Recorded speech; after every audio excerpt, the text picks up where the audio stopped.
celebrating 50 years of success. This is the Atlantic 10 Conference on ESPN+. We've got our first elimination game of the Betterment A10 Softball Championship. This is Lori Blade. I'm Colin Surrey. We've had a couple of really exciting games so far this year. Backs against the wall for these two teams right now. I don't expect anything different out of this, especially with it really being on the line with the elimination part. Should be a lot of fun. We've got starting lineups. First pitch next on ESPN. Susanna Anderson, India Stewart, and Kayla Tauber.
St. Joe's and George Washington trying to avoid elimination here today. Ashley Corpus will lead things off. St. Joe's goes to Ava Farina.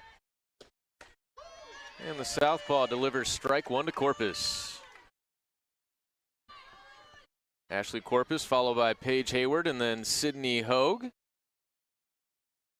CeCe Smith, Emmy Todoroki, Isabella Ruby, 4 through 6, and that hits Corpus in the hand, and she is in some serious pain.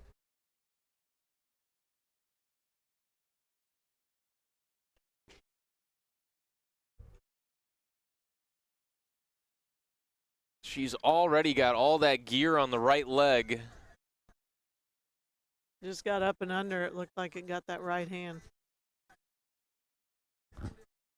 So mention 1 through 6 in that GW order. Cadence Gilliland, Katie Hendrickson, and Daniela Liu will round it out. But right now, all attention on Ashley Corpus, potential player of the year in the Atlantic 10, taking a long walk down that right field line.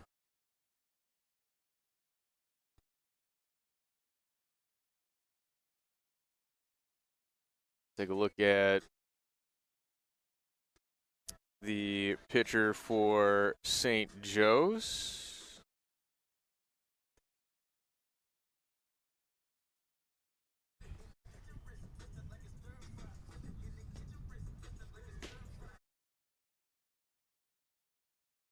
How about a hand for Ashley Corpus? Looks like she's going to be okay. That's a good sign.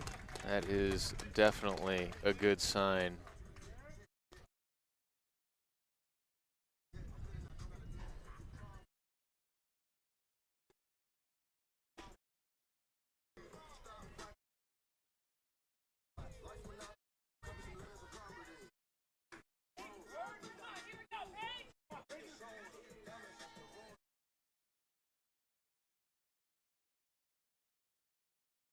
So now Paige Hayward, after the hit by pitch, she blasts it through the right side, and the first two of the game have reached here for George Washington. I told you incorrectly. It is Julia Shearer inside the circle, not Ava Farina for St. Joe's.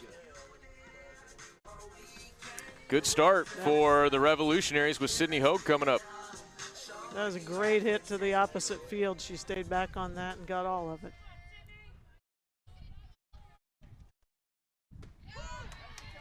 Call strike to Hogue. Let's see how Shearer recovers. Numbers really good for Julia on the year. 3.01 ERA in 79 innings pitched, 69 strikeouts, so she can miss some bats.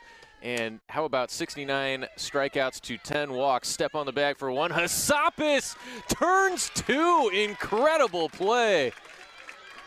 What a beautiful play there. The designated player, number 95, Cece. She stayed right with it, had to go back to the bag a good ways, and still had a strong enough arm to get that double. That's amazing. Big time double play in the first inning, and now Cece Smith with Paige Hayward at second base taking ball one.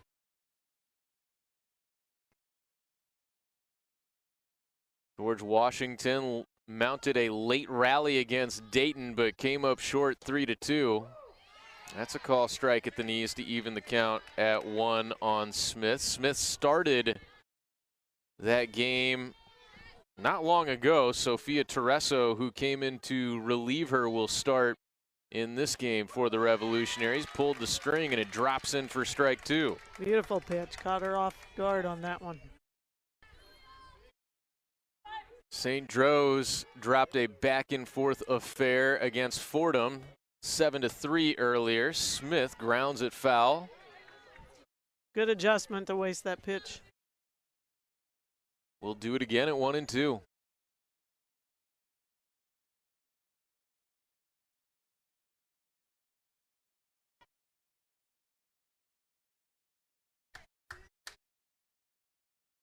George Washington took 2 out of 3 in D.C. against St. Joe's earlier this year. That goes off the glove, and Hayward will stay at second base. Hears couldn't quite reel it in. That was a tough pitch right there to catch. It sure was. Count goes to 2-2. I don't know if it mixed her up or what happened. Yeah. Could be, sometimes you see that catcher trying to frame it up and miss the end of it. Count is run full now.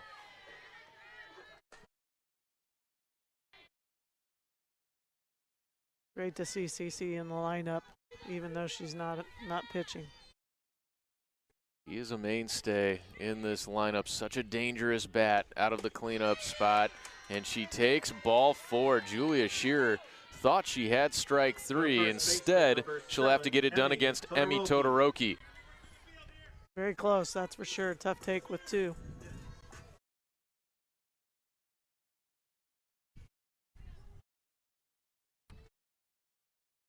Todoroki was 0 for 3 in the first game of the day for George Washington. She watches strike 1.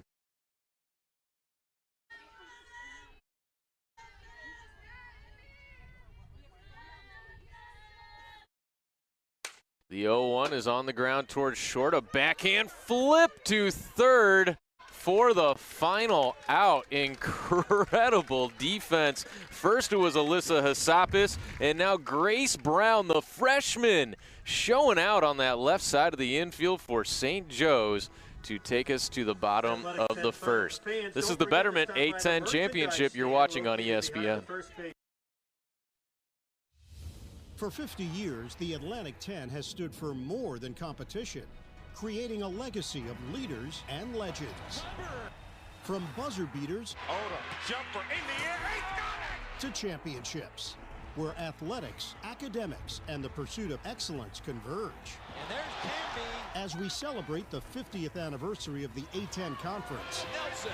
we honor the past, embrace the present, and look forward to the future.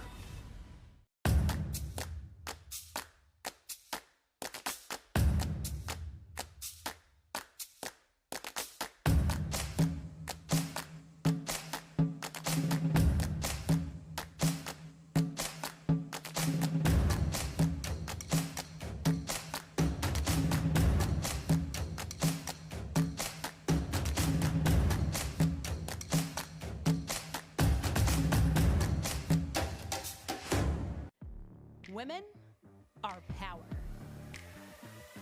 They're an unstoppable force. Champions of change, breaking down barriers, showing confidence in every move and courage in the face of any challenge. They stand tall, they are fierce, and women are A10 strong.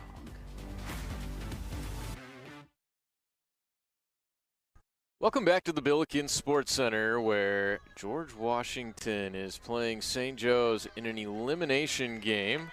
Megan Sinkus will lead things off for that Joe's lineup once again. Alyssa Hassapis in the 2 spot.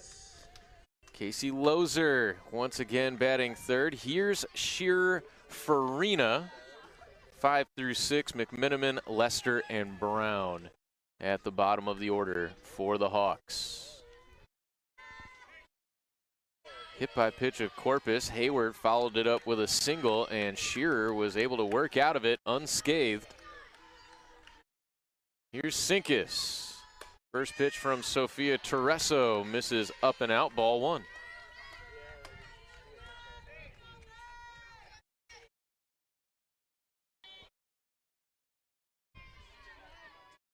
Sinkus was 0 for 3, but walked and reached on an error, scoring a run in the game earlier today.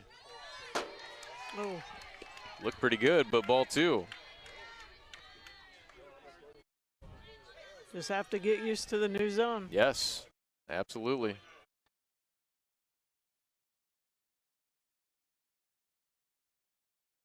Tereso leans and fires. Strike 1. She'll like that low strike zone. Absolutely. We saw Tereso really trying to work around the knees earlier today.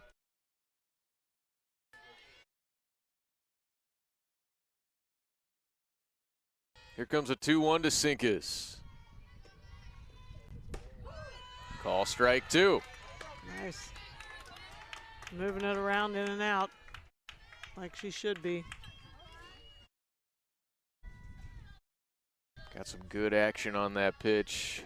Going towards her glove side. Let's see if she goes with it again on a 2-2. Rolled over to short. Gilliland, low throw. Beautiful pick by Todoroki. 1 down. Stayed with it all the way in and pulled it right out of The there. third baseman, number 23. Set that Alyssa defense for you real Hassapis. quick for George Washington as Hassapis comes to the plate. There's Sophia Tereso and her numbers on the season. Behind home plate, it's Isabella Ruby for George Washington. Sydney Hogue at third base. Just saw Gilliland at short as Hassapis takes strike 1. Daniela Liu is the second baseman. Todoroki over at first, and from left to right in the outfield, it's Corpus, Hayward, and then Hendrickson.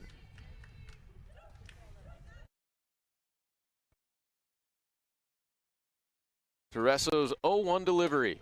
In there for a call strike 2, so it took her just about 1 batter to figure out where that zone was going to be. Didn't take long, did it? She'll like this zone. Hassapis 0 for 4 earlier today, a rare 0 for 4 for her. That off speed stuck in the hand a little bit longer than she wanted. She laughed about it too, she knew.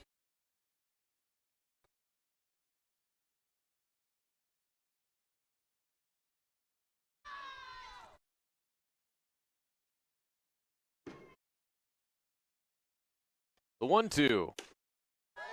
Close, but ball 2. Nice pitch. That last pitch on the changeup, she was looking for the next call, and the coaches were still laughing about that changeup over there. Yeah, you can see she's got Hassapis off balance right now. 1 out, nobody on. Her 2-2. Off speed, popped a mile high right inside the circle where Tereso reels it in for the second out.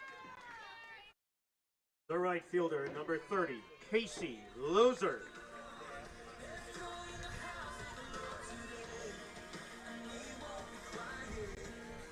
Now Casey Lozer comes to the plate with 2 outs and nobody on. Lozer proved to be a dangerous bat in our first contest of the day. Went 2 for 4 with an RBI and a stolen base. Tereso works ahead of her 0-1.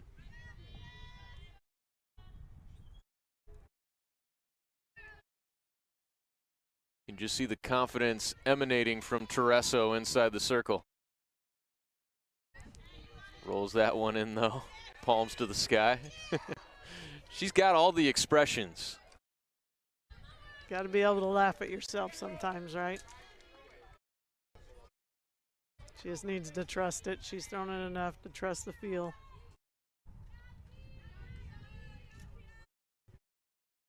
Next to Loser. Outside.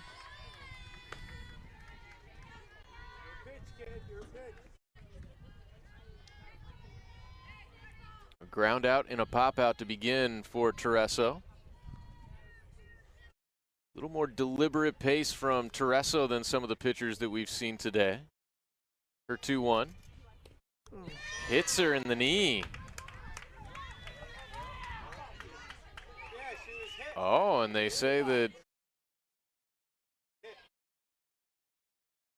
she left the base, or she did not attempt to move out of the way of it. Oh, that's a great call by the home plate umpire. Look at her stick the back knee out at it. Did. Blue all over it. You didn't see that in the regular speed, but she sure did stick that knee out. Wow. Not sure it should matter if she's in the box, though. Let's go to work, kid. That was hard to tell. 3-1. Here comes from Tereso. Ball 4. Loser says, look, I'm on first anyway. No big deal. No harm. Number 5, Olivia Hears. You always hate to get hit by the pitch and not get your base, though. And now Olivia Hears will stand in with 2 out.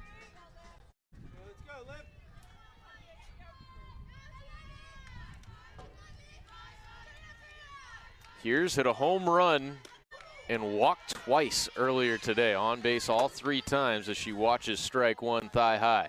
She is keeping him off balance. She's throwing that changeup and off speed just enough to keep him off.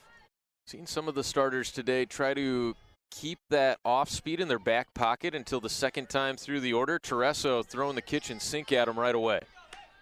And I guess it makes sense. You're in an elimination game. You got to give everything you can, not let anything get away from you here. And with her throwing earlier, there's no telling how much she'll be throwing in this game. They'll get as much out of her as they can. Here comes a 1-1 to Olivia Hears. Outside ball 2. Looking for one to drive here. Hears looking awfully comfortable in the box today. Loser the runner at first. The 2-1 from Tereso is lifted into shallow right. It gets down for a base hit. Loser, good base running with 2 outs, goes first to third. Great base running.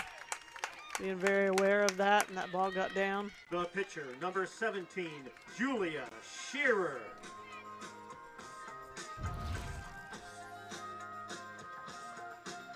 Just dumps this one into right field right off the end of the bat.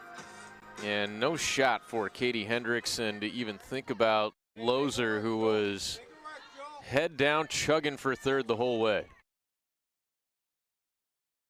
Brings in Julia Shearer.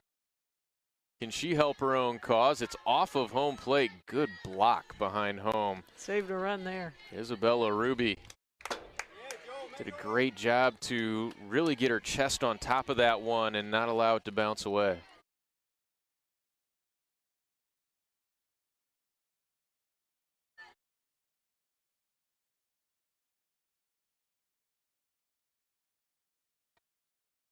One-0 to Shearer. Backs her off the plate, ball 2.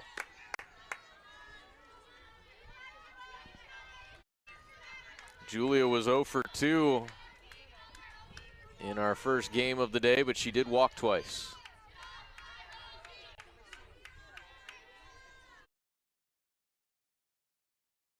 Two 2-0 to the Maryland transfer. Just missed the zone, 3-0. Digging a hole here with some big bats. Could be tough. Riley York is on deck.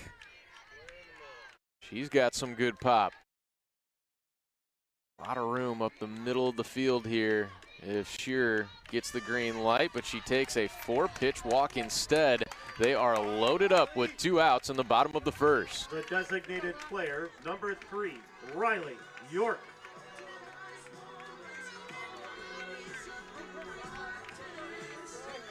A walk to Lozer. Here's singled, and now Shearer walks as well. And Riley York has a chance to change the game in the first inning. Takes high, ball 1. Early she had that ball down well. Now she's a little bit all over the place. She just needs to settle in like she did earlier in that first game of theirs. York was 0 for 3 earlier today. She lined out twice. Off-speed Frozer. I don't think it was a complete changeup, but it was just enough off of it to get it in there for the strike and throw her off. Yeah, it feels like Tereso has different varieties of each pitch that she has from what we've seen so far. Her 1-1 rolls in low.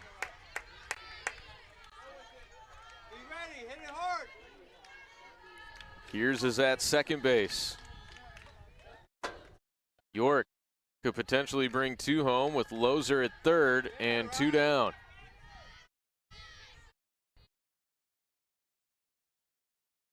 Swing and a miss. Tereso pumped it by her.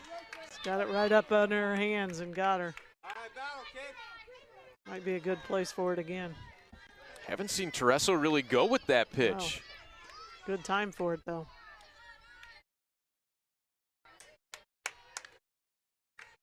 She needs 1 more strike. York squares it up into deep left center, but a good catch made by Paige Hayward. She had a great jump on it, able to settle underneath it, and the Hawks strand the bases loaded in the first inning. No scores, we head to the second. You're watching the Betterment A10 Championship.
Of these teams in the first inning, but no score as we open up the second with Isabella Ruby leading things off. And let's not forget about a couple of good stops she made behind home plate with a runner at third in the last inning. I was thinking the same thing. She actually saved that run at third on that first stop that she had.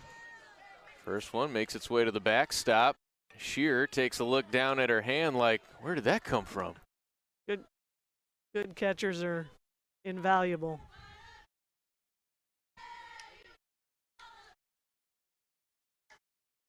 She didn't like that one.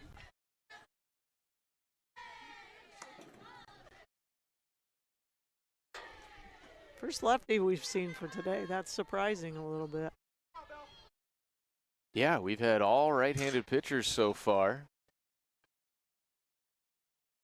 Go-to pitcher for SLU, Isabel Royal, a southpaw. Ruby takes strike one near the top of the zone.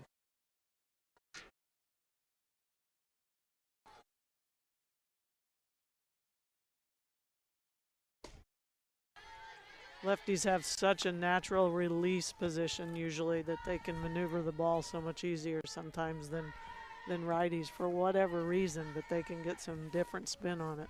Well, that is certainly true of Belle Royal for SLU. Tons of movement on her pitches as the count goes to 3-1 on Ruby, looking to provide a leadoff base runner with Gilliland and Hendrickson to follow.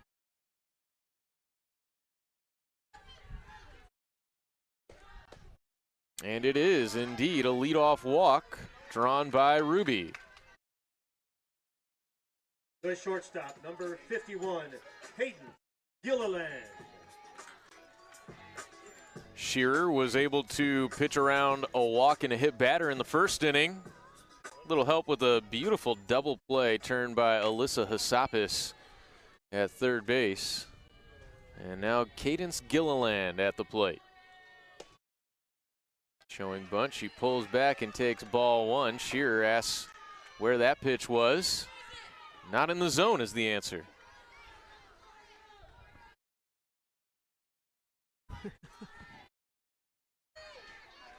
Coach asked where it was, but she didn't get a response. That's blasted through the right side. Cadence Gilliland stays hot. Did they get her at second? Oh, I don't know. They called her safe. That was really close. I think Gina McCool may think about challenging that one. What a great hit. Nice play. Really couldn't tell on that. Strong arm. She had a gun out there in right field. Yeah, that was Loser with the laser. Bunt goes foul up the first base side off the bat of Hendrickson. We haven't seen many sacrifice bunts today, but a few times we've seen them try, they haven't gotten it down. That can be a game changer. And typically, you know, these bats that you put at the bottom of the order, you want players that can handle that bunt and move players into scoring position. Hendrickson squares again and fouls it away. And you can see the frustration as the count moves to 0-2. Such a big part of the game. And then it's frustrating when you can't do it, and now you're behind 0-2. Got a great hitter on deck in Daniela Liu. This is the 8th spot in the order. Can Hendrickson find a way to come through? Lefty, she takes ball one. Shearer getting a little frustrated inside the circle on some of these. Just have to get a feel for this zone. 1-2, had her out in front. Took some off of that one and got her. The second baseman, number 23, Daniela. There it is. Beautiful and pitch. There it isn't. Really was. Looks so good coming in there, and then it just pulls it. Still at first and second for Liu with one out now. Goes right back to it for strike one.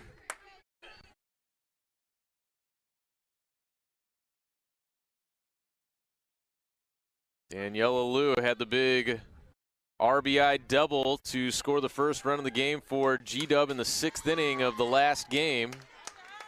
And Shearer works ahead of her 0-2. He had a good cut at that one, though.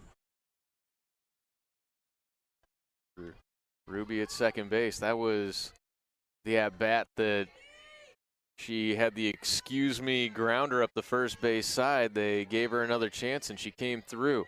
The 0-2. Fouled off to the right side.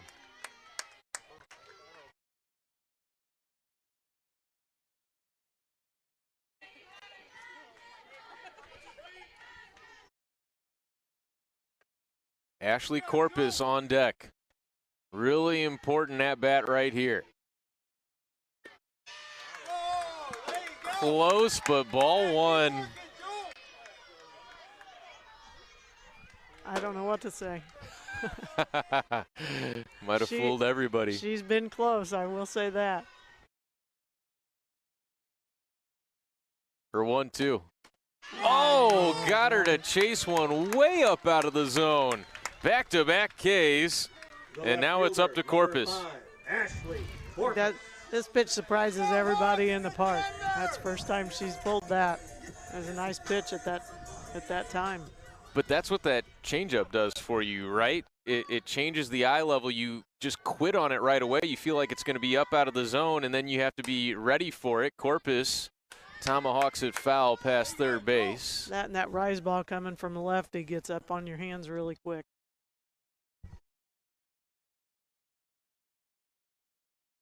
Ashley Corpus hit in the hand to begin this game. She appears to be doing all right. In an 0-1 count. Timeout called. Didn't like something. I think didn't address the hitter in time or vice versa there. The 0-1 is a line shot over the bag at first. It's a single. They hold the runner Ruby, and maybe that's why another Loser laser straight to home plate. They go station to station. It'll be up to Paige Hayward. Some kind of arm on Casey Loser. That has to be why, because that ball was hit hard. It got to her quick, but with 2 outs, that's a tough one. That's respect for that arm, I'm sure. Loser is an impressive player. Hayward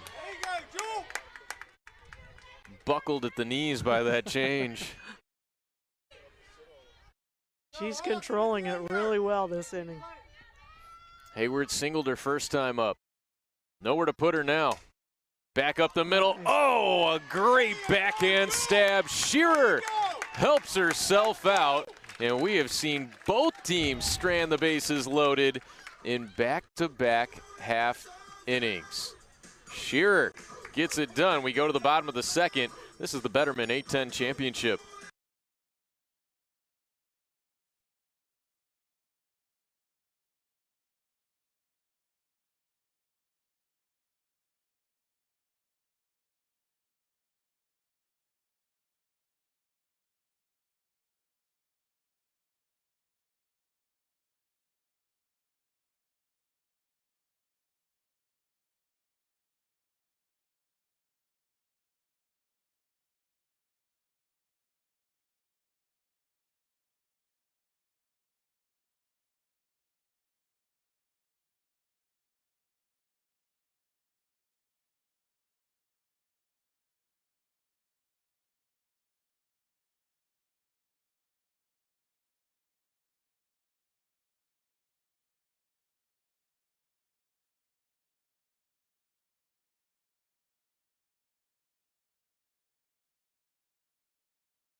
Down St. Louis, no score as we enter the bottom of the second inning between George Washington and St. Joe's in an elimination game.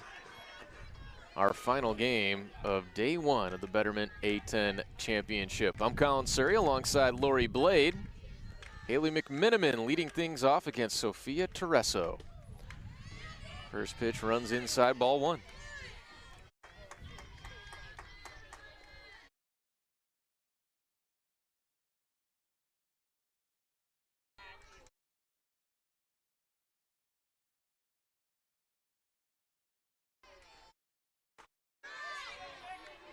Two and 0, Morgan Lester and then Grace Brown to follow in this inning for St. Joe's.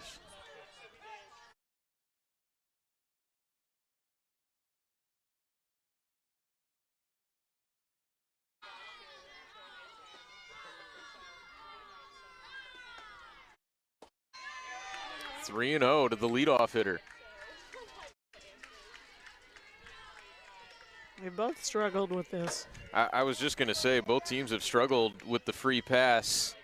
2 walks and a hit batter for George Washington at the plate. 2 walks already issued by Tereso on the other side. And she gives a free pass up to McMenamin on the first 4 of the second inning. The second baseman, number 6, Morgan Lester. Hey, pass it back, Morgan. Pass it back, kid.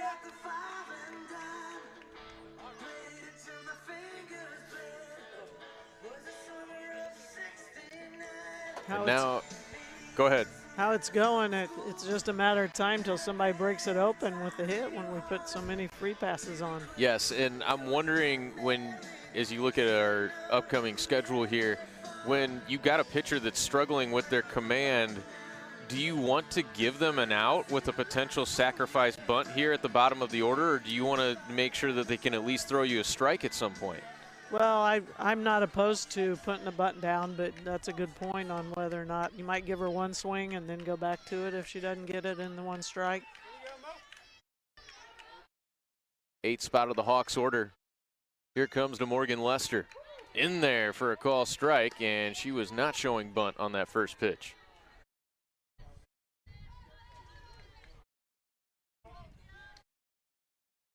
Grace Brown on deck, whom we saw homer earlier today.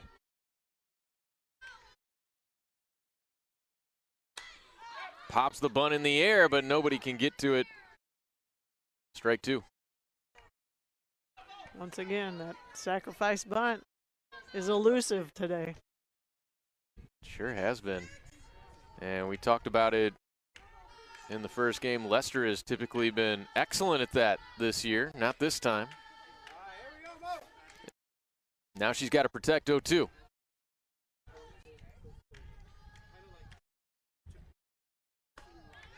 Up and out. Ruby feinted a throw behind there. Good pitch being ahead 0-2 though.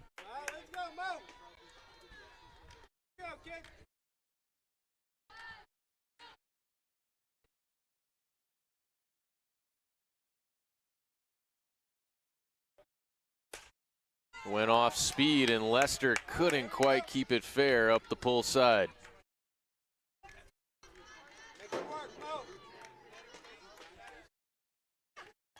And talked about that deliberate pace for Tereso. You see everyone using the pitch comm these days. G-Dub going old school. They're going old school to some extent using the band, but my old school is going back to the coach calling it from the dugout. So. The 1-2 from Tereso. In there for a call, strike 3. Lester down looking. Nice pitch there, caught her off guard once again. The shortstop, number 11. Excellent Grace action on Brown. this pitch through the front door. It's amazing how the technology has changed in the game through the years.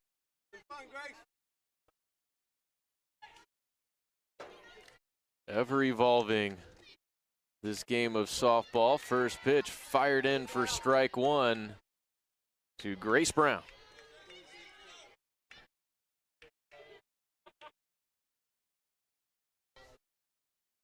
This freshman was making play after play earlier today, the home run, and showing off what she can do defensively as well at short.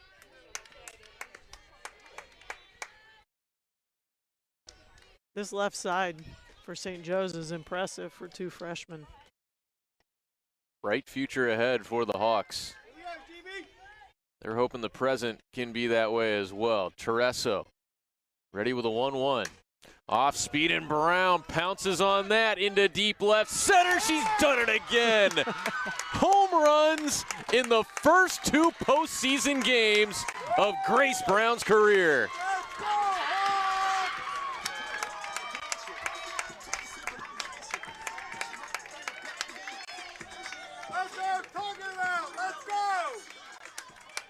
What a day for the freshmen so far, and it's not done yet. Fielder, number 25, Megan Sintas. Looked like this one just hung up enough, and she got full extension and hit it hard.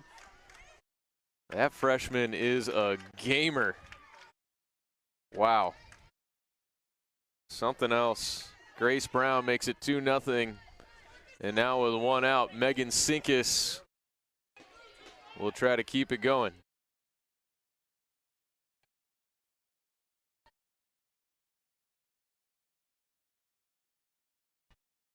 All right, Meg.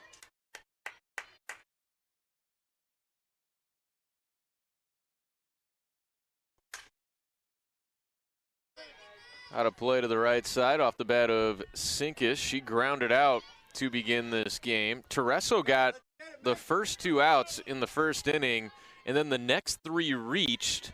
The Hawks stranded them loaded, but they strike for 2 here. As you see that foul ball come to a rest right on the sidewalk. 1-1 the count now to Sinkus. Brent's got it.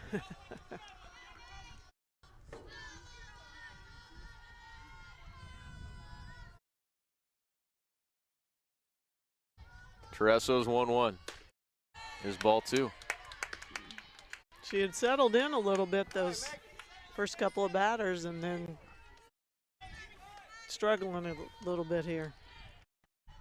And how often do you see you walk a leadoff batter at the bottom of the order? Usually spells trouble. That's been the case here in the second. A 2-1 to Sinkus. I will say we've seen some good 9-hitters today. We really have. It's not your typical 9 batter that has performed today, that's for sure. The strategy has changed with that over the years. As a 3-1 is ready to come home from Tereso, now a full count. It used to be, Lori, that you would just get your fastest player at the top of the order, somebody that could handle the bat well in the 2 spot, and then your best hitter in the 3 spot. Now you're seeing teams do all sorts of different things. Corpus, the best hitter for George Washington, leads things off. Even though she doesn't have a ton of speed, she leads the team in on base. A lot of different ways of thinking about it. Ground ball to short, took a little bit of a high hop, but Gilliland made a good adjustment for the second out. Speaking of the lineup, typically you see the 1, 6, and the 9 kind of as a leadoff. Yes. You know, traditionally, and Alyssa not that you Sappis. still don't, but boy, some 9 hitters have come up big today.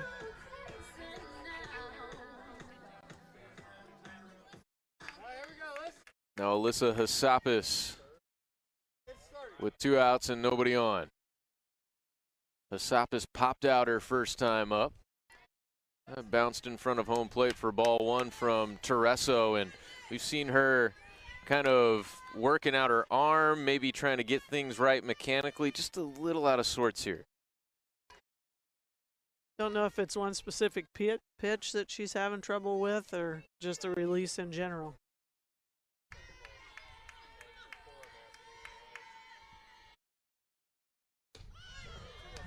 Another bouncer for ball 2. Seems to be out in front just a little bit with her timing.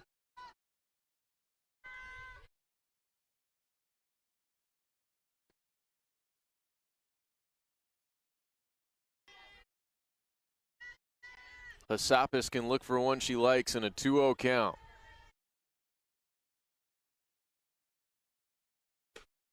Big swing and a miss. She was looking. All right, here we go. Let's Good pitch. Come back on that, being down 2-0. How about that double play that Hassapis turned back in the first inning? It was huge. It was huge. Actually saved the inning. 2-1 to her. In there at the knees, Tereso starting to dial it in. Much more command of those two. Now if you're a hitter, can you identify it and wait one out? go.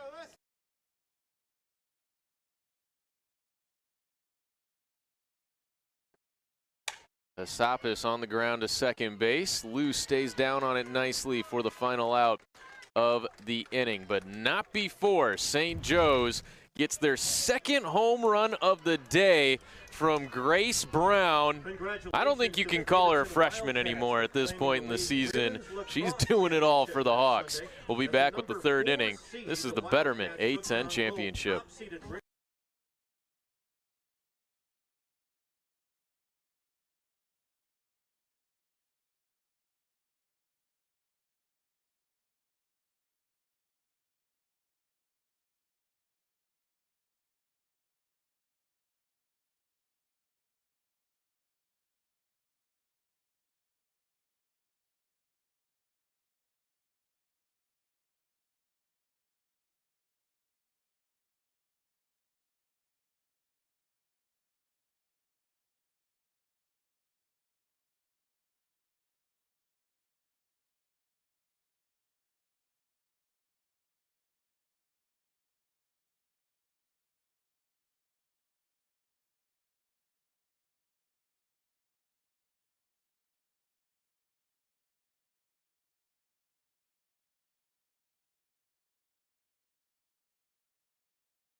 Julia Shearer is going to that first pitch changeup time and time again. She steals another strike to begin Hogue. That's just a little bit off the end of her bat. A high fly into deep left center, but the catch is made out there. Nicely done by Megan Sinkus, running it down for the first out. That sun's just still a problem. It's down low enough right now for that left side to be a problem, but she did a nice job getting to that. Yeah, that's a great call. Sun is starting to get in that precarious position where it's going to play tricks on your left fielder and potentially center fielder as well. And there it is again for strike one to CC Smith. And at what point do the GW hitters start telling each other, hey, try to jump on that first pitch changeup potentially? Speeds are up that time and works ahead 0-2. Sounds so easy, but it's so hard to do. Yeah. Shearer has everybody off balance right now. One out, nobody on, and an 0-2 count to CC Smith. Chopper towards short off a couple hops. The throw is made in time by Grace Brown, who hit the homer in the last inning. Number 7, Hemi Todoroki.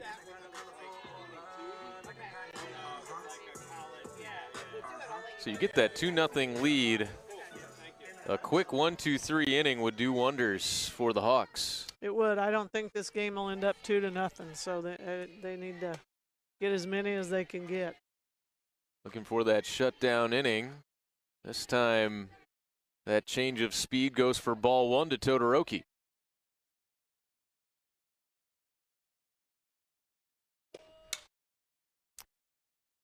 Soft little pop towards second base, and indeed, Shearer gets that quick 1-2-3.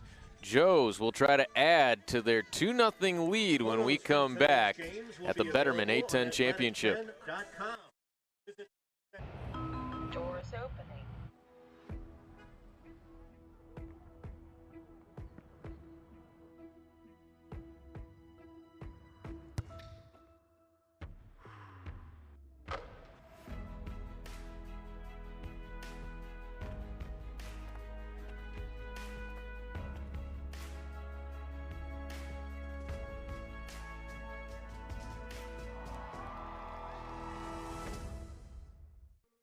You will be nervous. You'll make mistakes. But in spite of that, you will keep going. Here, among these stones and walkways, you will test, build, and break, fall into the unexpected, and pick up something new. Here, filled with energy and passion, you will find your voice, clear the air, and discover the strength to make an impact. Here, at St. Joseph's University, you will. This is four-time All-Star Arike. This is Off-Rike. She played JV. Arike's game is money, and so is her investing because she uses Betterment to optimize her portfolio. Off-Rike just found out her hot stock pick went cold. Arike uses Betterment to automatically reinvest her dividends so she can stay automatic from 15 feet. Off-Rike isn't even semi-automatic. Being able to focus on your game instead of the market, that's the Betterment effect. 2-0 Joes as we begin the bottom of the third inning. Sophia Tereso back to work inside the circle. 3-4-5 due up here for Joes. Casey Lozer leads things off. She walked back in the first inning. And she sees ball 1 here. Tereso still fighting it a little bit out there. She has been. Her pitch count's getting up here for just 2 innings. At 49 right now, that's a struggle. 1-0 to Lozer, just missed away.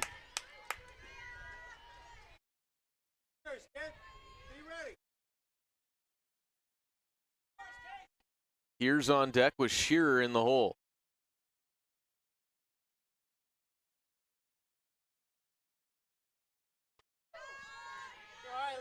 Two and one.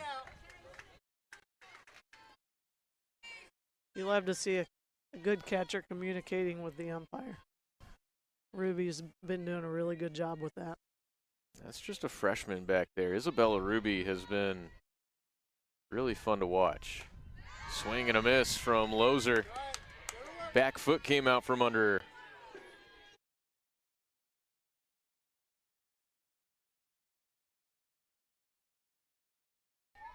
He's been doing this, squaring around with 2 strikes all day. She has. And lines it back up the middle for a leadoff single. Worked again for her. I tell you, there's something to getting that head turned where you can get both eyes on it. Number 5, opens it up. Olivia Pierce. Do you think maybe it artificially shortens up the swing a little bit for her as well? I do. And I also think about the timing. Unless it's an off speed, the timing is better when you bring it back. But yes, it does have to shorten it up. Olivia here is singled back in the first inning. She takes a call, strike 1.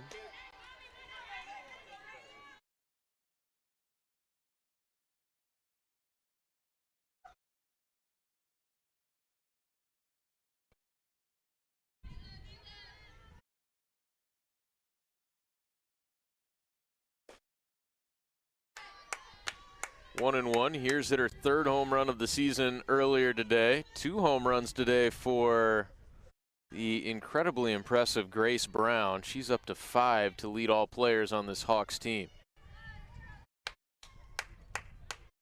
That has to be a pleasant surprise. Another one of those 9-hitters doing damage as that twists over the right side wall.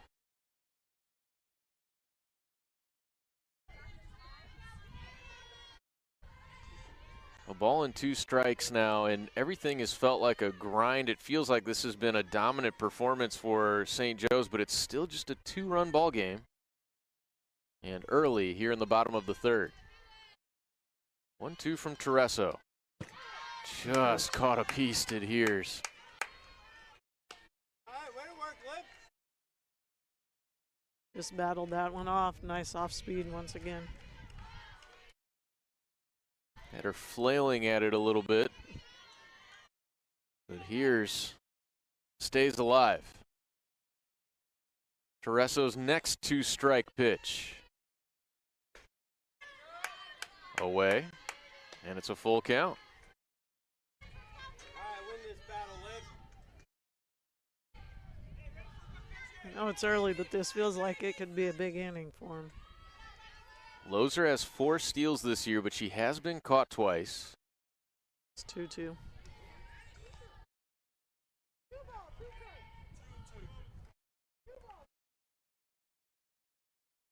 I had 3 and 2, but it's 2 and 2.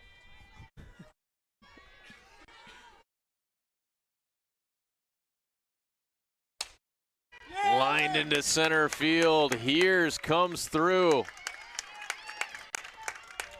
Didn't matter.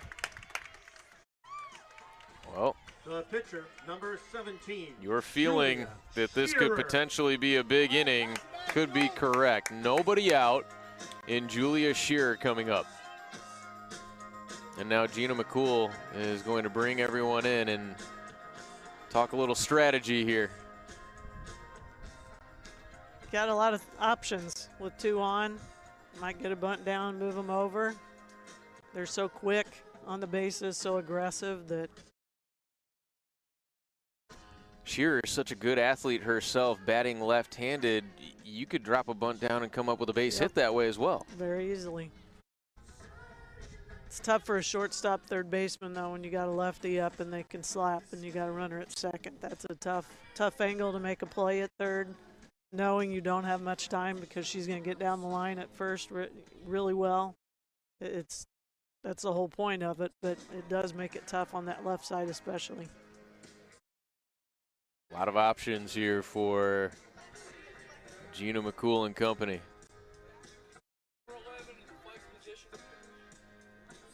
And we're getting a new pitcher here for George Washington.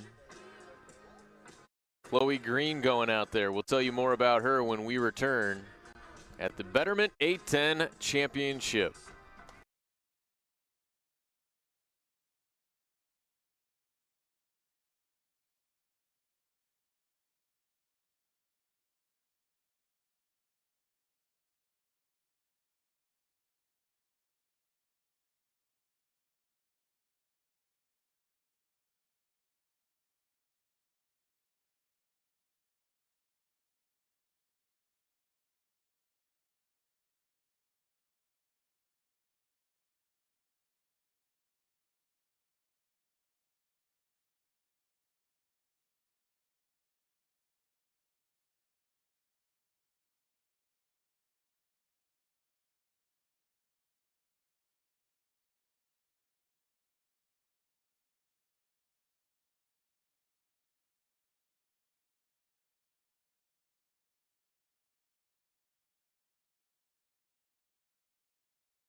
Green taking over for Sophia Torreso, the senior from Oxford, Ohio, transferred in from Radford a couple of years ago.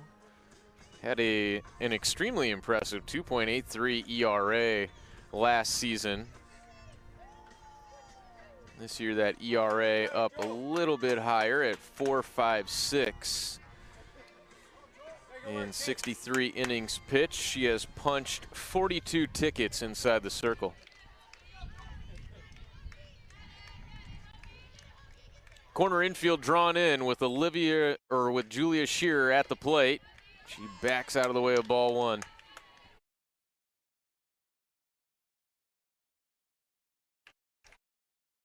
Not squaring around on that first pitch, but always a potential here for Shearer with 2 on and nobody out. Next from Green is outside. All game long, St. Joe's has been working ahead in the count. Good plate discipline. Yes, they have been very patient. 3-0.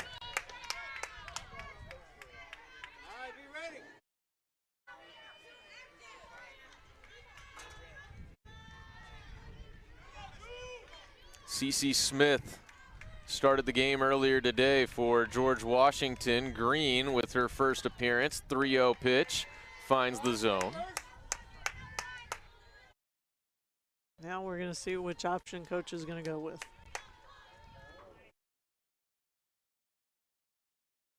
McCool relays the sign. The 3-1 to Shearer is strike 2. It's a full count from 3-0 to 3-2.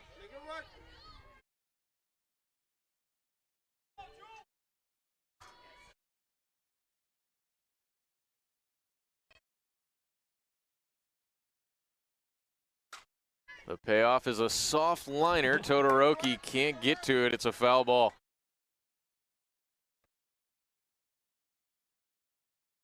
Really early on that one. That was a little surprising.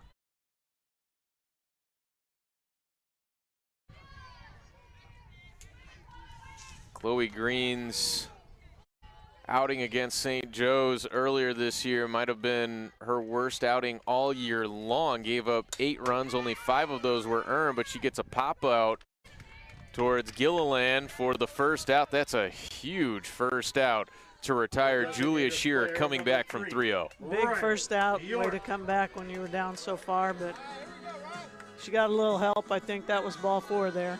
Tough pitch to hit, but worked out for her.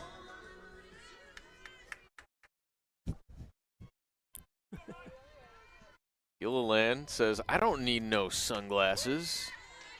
Makes the play anyway. Call strike 1 to Riley York. She's partially in the shade. Sunglasses are just for aesthetic effect. Double steal, and they get her at third base. Isabella Ruby continues to show out as the tag is applied by Sydney Hogue, and Gina McCool trying to argue possibly interference here. I didn't see anything. They were well prepared for that.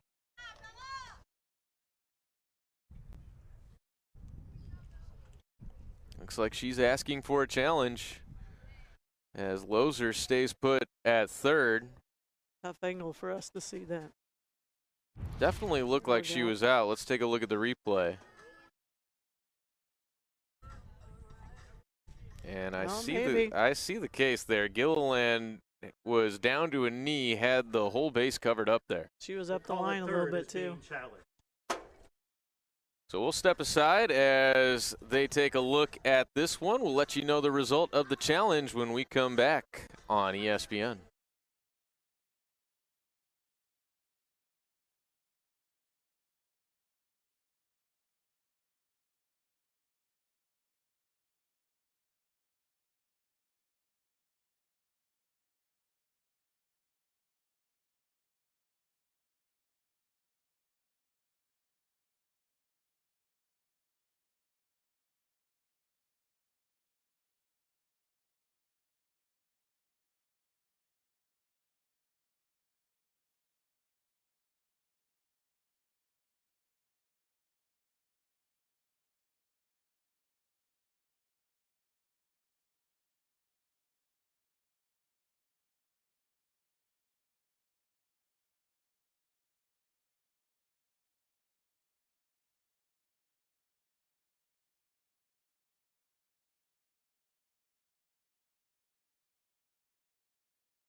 Welcome back. Umpire still taking a look at that last play, and from what we saw, Lori, I think this one could be overturned. I think so. It was a tough angle for us to see from here, but when you look at the replay, Let's have another look. Gilliland having to get on her horse from her shortstop position to get over there. I think that's very well could be overturned. Yeah, Gilliland even gave a face like, oh, I may have gotten away with one there.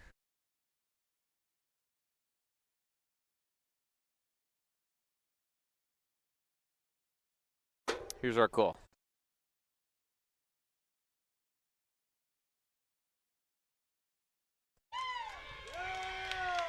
The call stands. How about that? I thought it could have gone either way, but he must have seen something we didn't on that replay.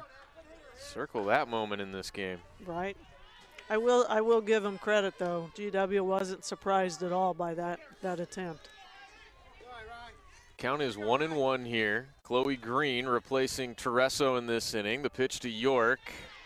Had her checking her swing at a pitch she was out in front of, but it dips low for ball 2. And I wonder if that conclusion came because Gilliland didn't really have time to set herself up for that play. She was just sprinting over there, and that's when the throw came. It's where she happened to be at the time. It's not like she intentionally set herself up in front of that base path. Very well could be. I'm not sure that matters much, but yeah, it could be. Oh, they said it just got there in enough time that it negated the obstruction call. And now a walk to Riley York, so they're at first and second again, now with 2 outs, and Haley McMiniman coming up. The first baseman, number 2, Haley McMiniman. They're sticking with their philosophy of putting pressure on you, that's for sure. They really are. St. Joe's has drawn 4 walks in this game, and they've collected another 4 hits. We're not even through 3. First to McMiniman is hard on the ground, and it gets through the right side. They're sending the runner. The throw home is not nearly in time, and the runners advance to second and third on the throw. It's 3-0 on the RBI single from Haley McMiniman. Just out of the reach of the second baseman on that hit. With 2 outs, that run's going to score easy. Lester. But we talked about the inning earlier. That call could have just made it not as big of an inning as we thought, but they've definitely struck at least one and still could be more. So the Hawks add on, and now Morgan Lester with 2 outs and a base open. Green drops one in for strike 1.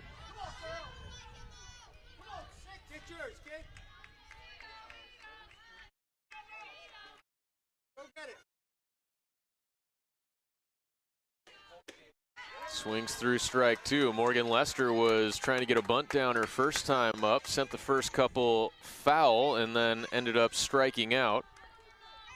Coming right at her here aggressively. Yeah, I think you have to. Look who's on deck. Grace Brown.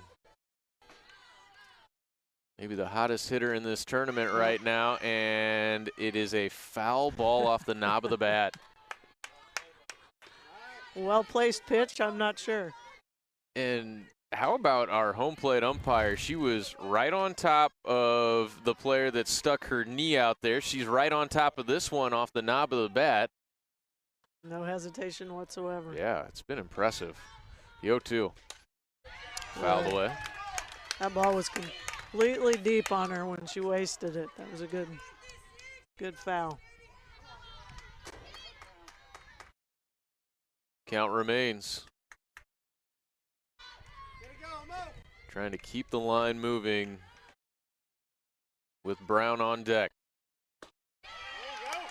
Up and away. Good job by Ruby just to get her leather to that one, or it could have been another run.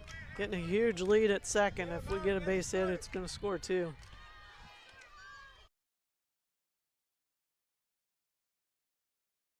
Gilliland. Straight up position at shortstop. That one sent out of play again. How about Morgan Lester with 2 strikes here? She's battling. wants to compete. If she gets something, she's going to get a rip at it.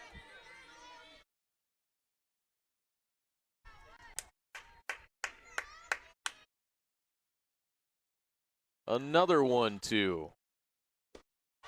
Low. What a good at bat so far. I think she's seen 8 pitches. She's got an idea of what Chloe Green's working with at this point.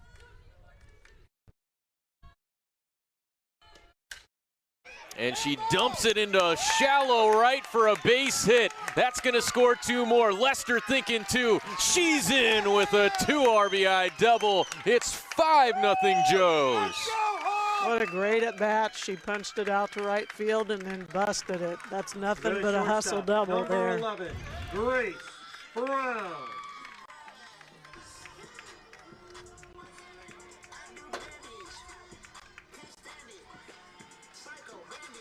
She knew getting out of the box, she wanted to get the 2 on it. That's a game-winning type at bat right there. Sure was. Some confidence. You can see her just battling, fouling off until she gets something to put in play. And now George Washington in an elimination game really got to be feeling the pressure now. Yeah. Makes it tough. It's still early, but you've still got to get out of this. 2 runs in the second, 3 runs so far in the third, and now Grace Brown again, taking ball 1.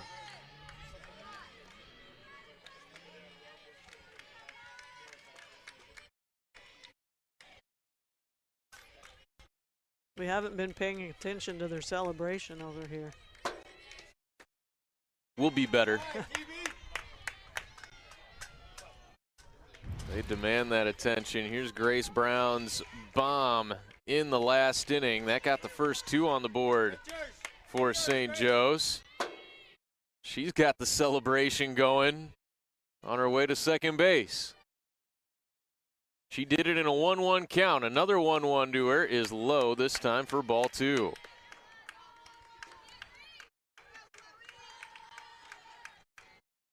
She'll be looking for something here.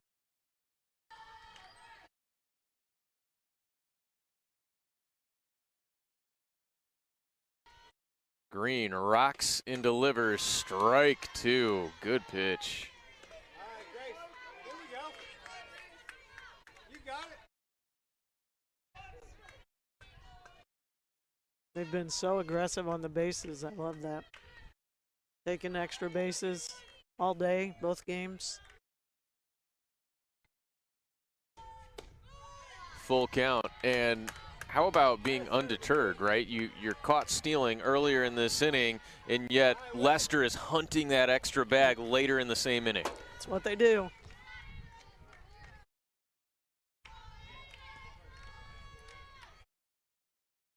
Here comes a payoff, and Brown has hit her 3rd home run of the day.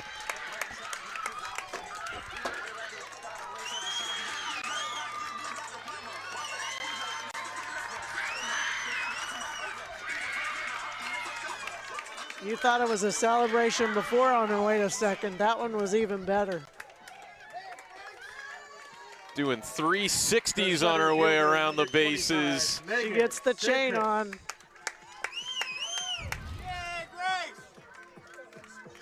I mean, this is getting ridiculous. She loves that pitch down around the knees. She has gone down for all of her home runs in that same location. She really got through that one.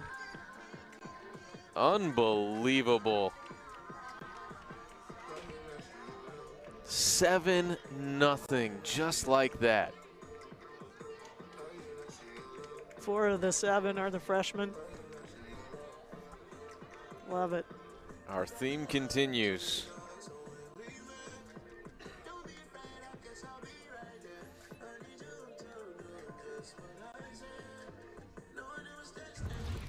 See how similar they are.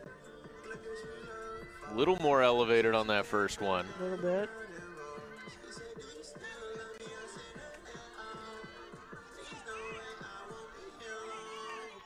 Same result, same type of swing, though. You know, if you put it middle away to Grace Brown, she is going to deposit it over the fence. She came into today with 3 home runs all year. She's matched that total in, I don't know, about 5 hours now. Yeah. Incredible. Megan Sinkus takes up and out ball 1. GW needs to get out of the inning and try to get something going themselves here.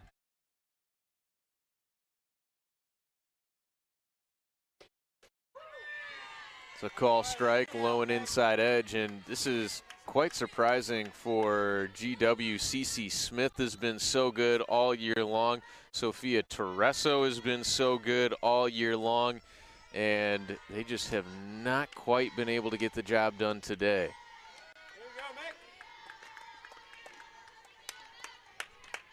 So much about timing in this game. You know, teams can have struggled for the last 2 weeks and turn it on in a weekend, and you never know what's going to happen. 2-1 is lifted out of play by Megan Sinkus, and it's interesting. Gina McCool said as much, that, hey, we really haven't played our best ball over these last couple of weeks, but they are turning it on now, and they were really competitive in that Fordham game as well. A couple of things break their way. It could have been a very different outcome, as this is skied towards center field. The ball is just carrying today, as that one is reeled in for the final out of the inning. But Grace Brown is showing out today. Her 3rd home run of the day, 2nd of this game, makes it 7-0 Joes. You're watching the Betterment A10 Championship on ESPN.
Shearer, time and time again, throwing that off speed for a call strike to begin the 4th inning. A huge 5-run third for St. Joe's. They have staked themselves to a 7-0 lead, and now exactly what you want to see from your pitcher coming out firing strikes. It is. You put 5 up, and you want her to come out and be aggressive, let the defense help her, and that's exactly what she's done in the first 2 pitches.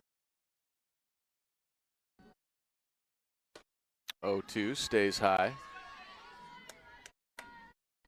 Ruby drew a leadoff walk in the 2nd inning, and George Washington stranded the bases loaded in that inning. They left 5 on base in the first 2 innings, and now they find themselves behind 7-0. That makes it tough. If you don't take care of it, take advantage of your opportunities. You only get so many in this game, seems like. It's interesting. You might feel that really weigh on you, and to some degree it has to for George Washington, but just watching the on-deck hitter Cadence Gilliland coming up smiling, but Ruby goes down on strikes for the first out of the 4th. Got off The speed once shortstop, again. Number 51, Cadence Gilliland. And it's one thing, Lori, to have that pitch, but she has shown that she can locate it, and that makes the batters have to respect it instead of just sitting on that heat. It does, and lefties, like I said, have a tendency, their release can be a little bit different. She can spin it a little bit different. It's harder to pick up, but she is placing it really well right now.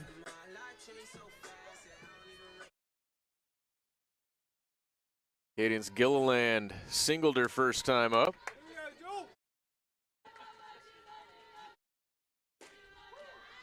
Takes a call strike, low and outside corner. Beautiful pitch.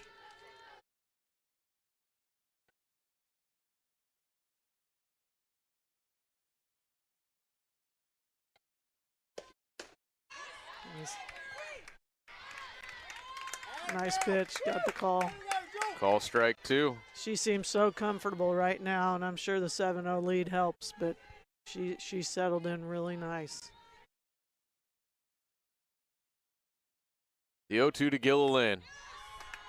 Off the plate away.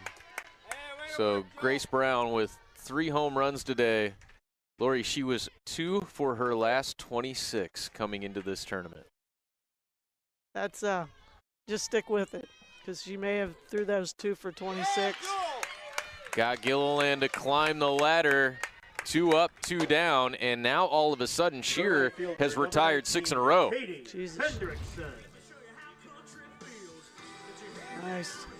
Again, that strikeout pitch, she left it out a little bit, but good pitch, good location for it.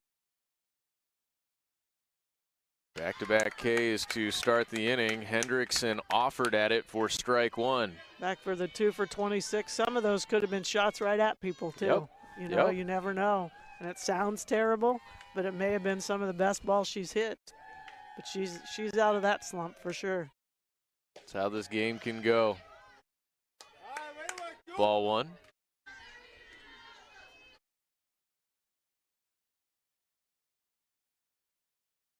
And Shearer is now in attack mode after those first couple of innings. Pulls the string and it finds the top of the zone.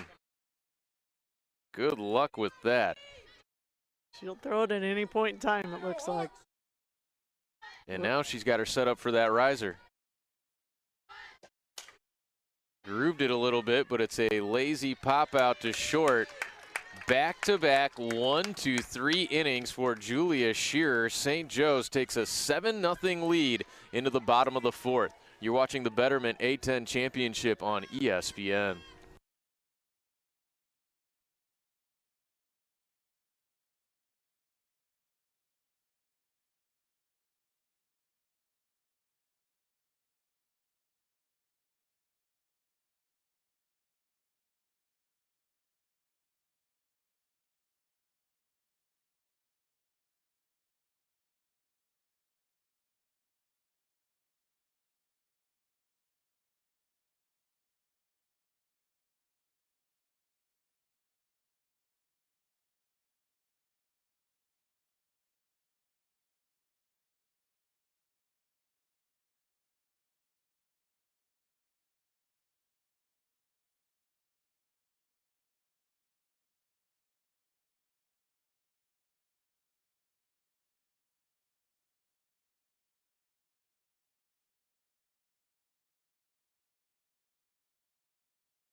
Seven nothing Joes, and we've got a new pitcher inside the circle for George Washington to begin the 4th inning. It's Emma Fales.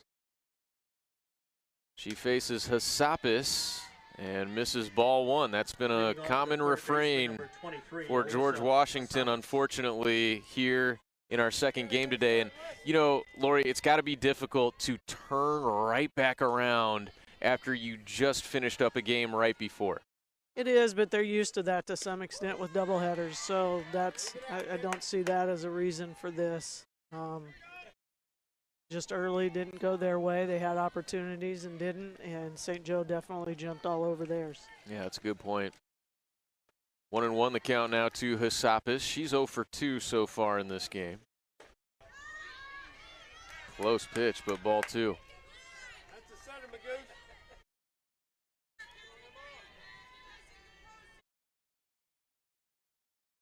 Casey Lozer and then Olivia Heers. 2 through 4 in the order. The bottom of the 4th.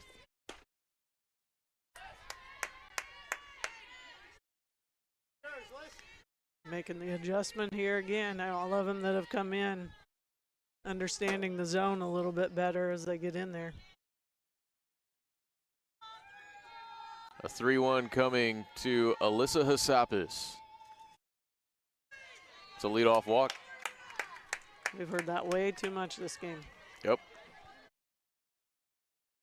The right fielder, number 30. Leadoff Casey base runners in the Lozer. last 3 innings now for St. Joe's. You can only sustain that for so long before it's going to get you, and Yep. it did. How about the game changer that Casey Lozer has been so far in this tournament? Her arm out in right field deterring base runners, thinking about extra bases, and then what she's done at the plate as well. She's been on base twice in this game with a single and a walk, and back in the game earlier today, she picked up a pair of hits as well. She's been vital at the plate for him and had some key hits and key times to get on to keep it going. But high hopper towards second base. The tag applied by Gilliland. That was a heads-up play. he's saying there was no tag. I thought the second base umpire called for an out. Gina McCool asking, are you sure? She only has one more, I think. And Gina showing that she's still got a little athleticism, a little hop in her step on her way out there. She was a shortstop herself at Ryder back in her playing The days. catcher, number 5, Olivia Heers. Couldn't really tell from that replay, but it looked like she did get her. Hassapis heads to the bench. Lozer aboard. She's not headed to the bench because she wants to be, though. Now it's Olivia Heers.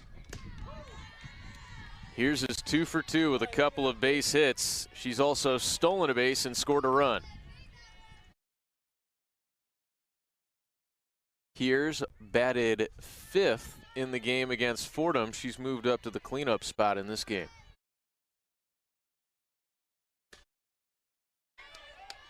One ball, one strike. They're so comfortable right now at the plate, being patient, really getting the pitch they want to hit.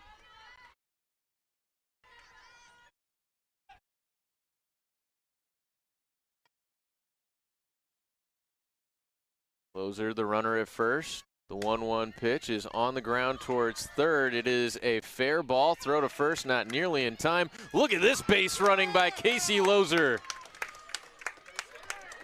Oh, may have got one too many here. Oh, Heers was thinking about an extra base. Now they've got Lozer hung up between third and home. And get your scorecards ready for that put out. Advancing to third is Heers, but fails, applies the tag for the second out in the inning. Great base running to get to third on the attempt at put out, but great base running to stay in the rundown to get the runner back to the base you came from. I'll tell you what, Casey Lozer is a ball player. Heers tried to catch him by surprise, but Lou was ready, standing at second base. She was standing waiting on that. But she did a good job staying in that rundown to get that runner back to third. That is drilled into left field, but positioned perfectly was Ashley Corpus. And GW puts up a 0 in the fourth, thanks to some good plays by Gilliland and company. We go to the fifth in a 7-0 ball game. This is the Betterment A10 Championship.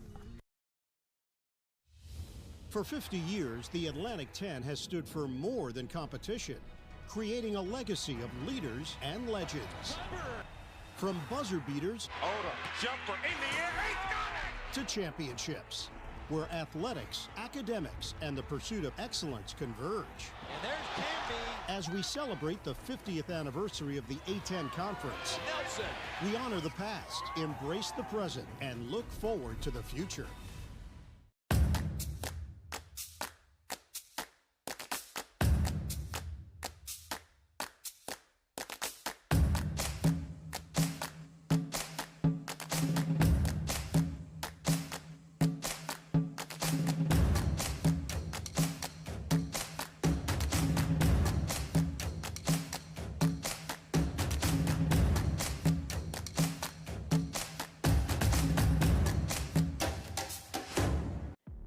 Women are power. They're an unstoppable force. Champions of change, breaking down barriers, showing confidence in every move, and courage in the face of any challenge. They stand tall, they are fierce, and women are A10 strong.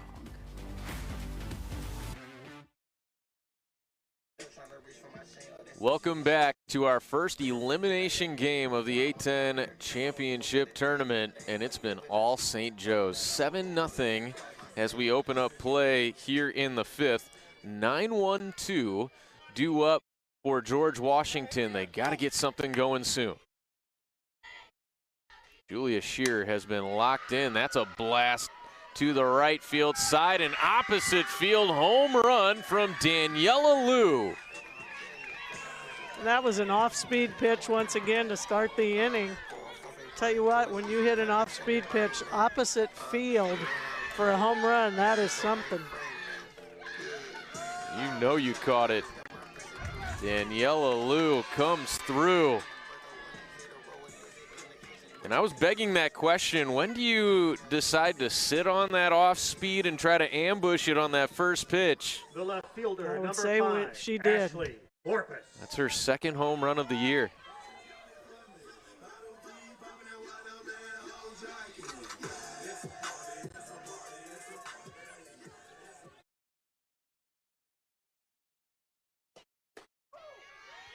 Ashley Corpus takes strike one. Corpus went 1 for 3 with a walk in an RBI double in the game previous this one. She's reached twice. Now you can make it 3 times as that splits the gap in right center field. Corpus thinking 2, and she's got it. Right into that gap. Again, being patient, letting it get deep, and putting it right where they Center want it. fielder, number 29, Paige Hayward. So it looks like G-Dub starting to make the adjustment at the plate. And now a dangerous part of the order coming up with Paige Hayward. Even the Ducks had to come out and enjoy some championship tournament softball.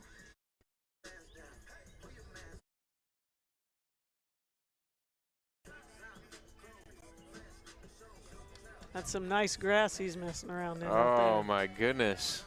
Good day to be a Duck. All the rain we had yesterday and the greenery out here. Good day to be a St. Joe's Hawk right now as well. GW trying to turn that around. First pitch is ball 1 to Paige Hayward.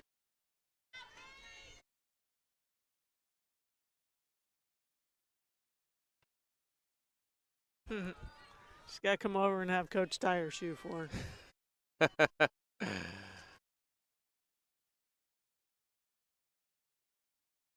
That's true love right there. There you go.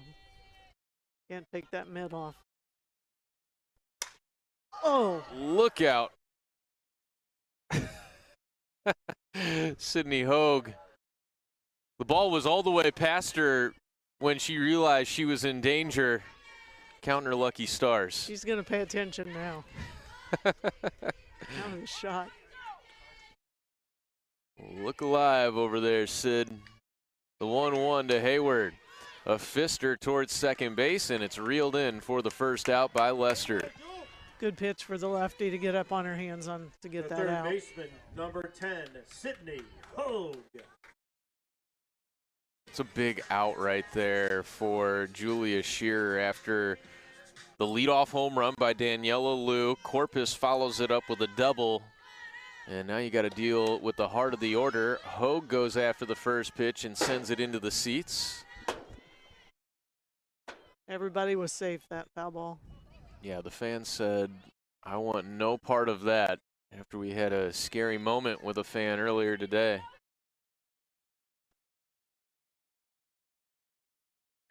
Yeah, well, I'm sure she's a fan as well, but the bus driver for Dayton was who got hit with that foul ball. 0-2. Good bounce back for her.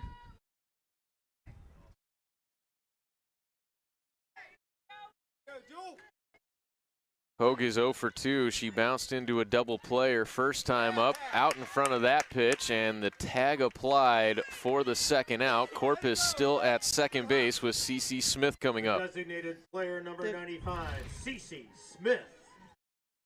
Good off speed again. Tough to handle back there, but she stayed with it. Didn't quite get far enough away for Corpus to advance. Smith, a little tapper up the third base line. The swinging bunt, not good enough. Julia Shearer turns and fires for the final out of the inning. Daniela Liu hit the leadoff home run, but Julia Shearer limits them to 1 with this outstanding play. That's a tough play to make for a lefty right there. Had to pivot her body all the way around. She gets it done. It's 7-1 Joes as we go to the bottom of the 5th. This is the Betterment A10 Championship.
Emma Fales will face 6, 7, 8 in the bottom of the 5th. Her first delivery is low to Riley York.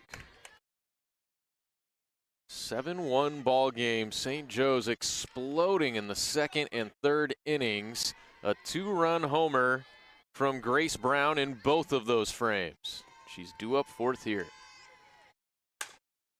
That is hit hard to third base. Hogue, good reaction, bit of a low throw. Todoroki handles it well for the first out. The first baseman, number 2, Haley McMenamin. That's a good start for the inning, better than it's been the last few, so that's headed in the positive direction. Now it brings in Haley McMenamin. She's yet to be retired in this ball game. Walked to lead off the second inning. Brought home a run with a single in the third, and then later scored herself on a Morgan Lester 2 RBI double. Lester's on deck. McMenamin working ahead 1-0.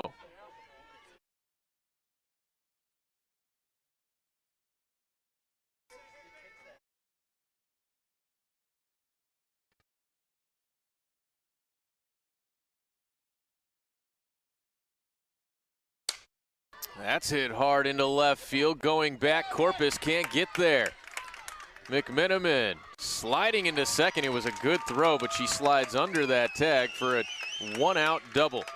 She got to that really well and got it in to make it close at second. The second baseman, number 6, Morgan I think it just tails away from her with that lefty spin. Couldn't quite get to it.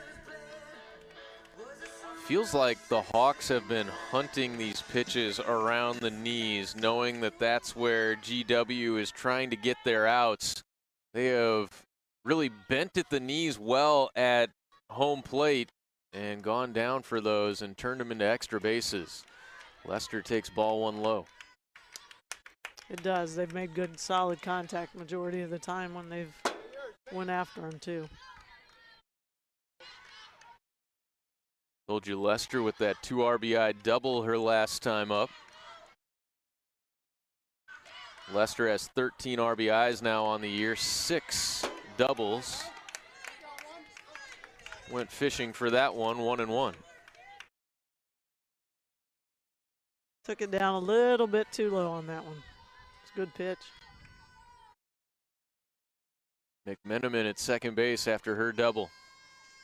1-1. Bounced foul.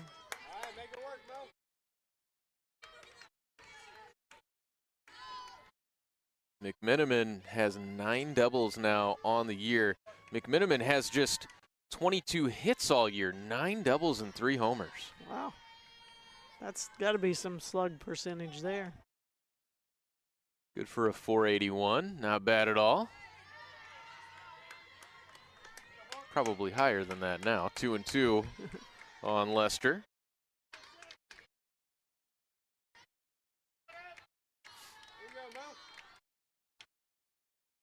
One out with Grace Brown on deck.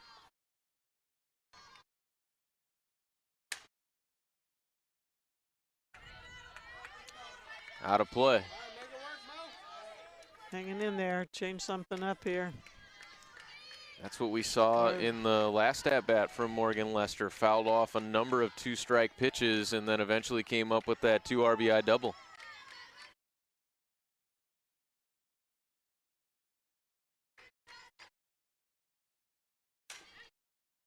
Spinner to the right side, handled well by Lou for the second out. Up to third base goes McMenamin, but now with 2 outs for Grace Brown. The shortstop, number 11, Grace Brown. They got it in the hole, but it was just soft enough somebody could get to it. I had one of those earlier that kind of tweeners that didn't work out so good. Mm-hmm.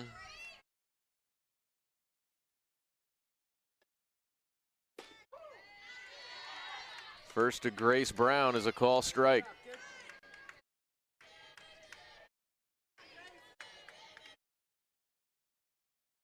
Day 1 of the A-10 Championship Tournament will be known as the Grace Brown Showcase. She's behind 0-2 though.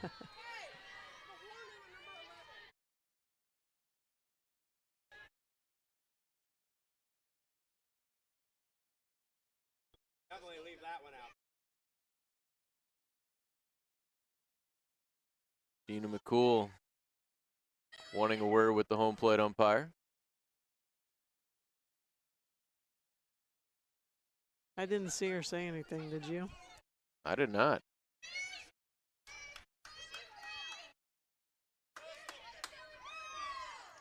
Kind of turned and looked at her, but that was it. All right, go to work, Grace. Go to work, Grace. Here we go, kid. She hadn't been behind in the count often today. She is not. She did pick up her home run in the last at-bat in a full count, though. Watches that one away from Emma Fales. Couldn't get her to chase. All right, battle in there, kid. Groundouts of York and Lester. McMenamin with a double, advancing to third on that last bouncer from Lester. 1-2 to Brown. is pulled. That's a fair ball. Grace Brown is at it again. She is gunned down at second base, but she brings home an 8th run for the Hawks. They lead by 7 as we go to the 6th. Grace Brown, 3 for 3 as she puts it right on the line to bring another one home. What Good throw by it was. Ashley Corpus again, showing off that hose. And Gina McCool having a word with Grace Brown there. A little bit of a smile towards the end of that conversation. We'll be back in the 6th inning on ESPN.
But it was foul for strike 1 to begin the 6th inning. Emmy will be followed by Isabella Ruby and then Cadence Gilliland here in the 6th inning.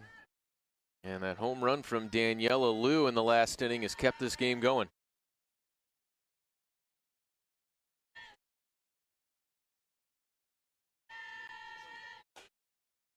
Slow roller towards third. Hassapis charging in, and a good pick over at first base, going down for it for the first out. She's really done a nice job. Some of those throws, that one wasn't in the dirt, but some of those are hard to pick too. Nick Miniman makes the play.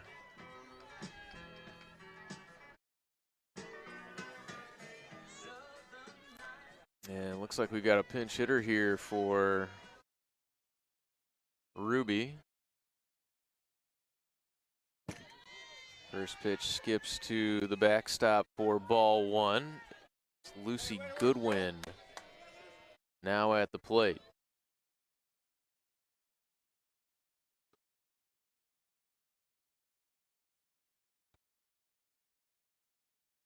Julia Shearer saying something's wrong with the pitch comm here.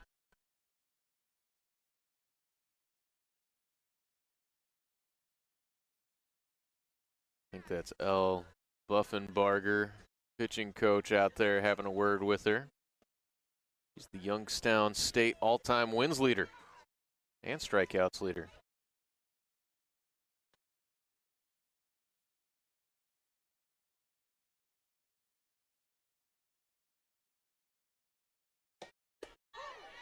One-0 in there for a call strike to Goodwin.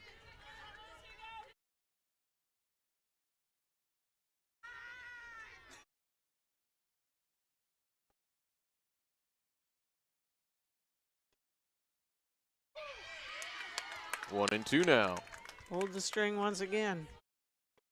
Been the money pitch for Shearer today.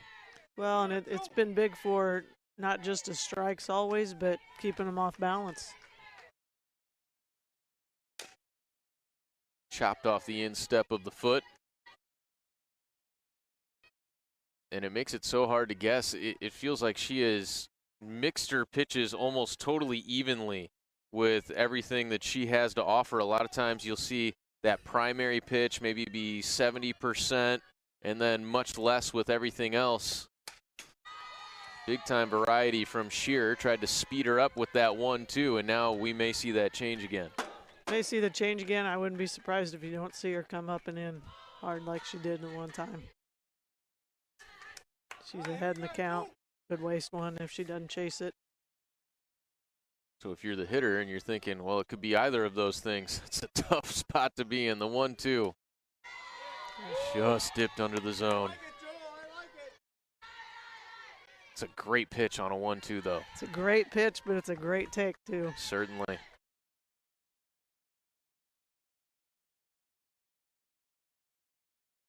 Next to Goodwin. There it was. Up and in. There you go. Couldn't get her to bite. It's Nope. a full count. It was there.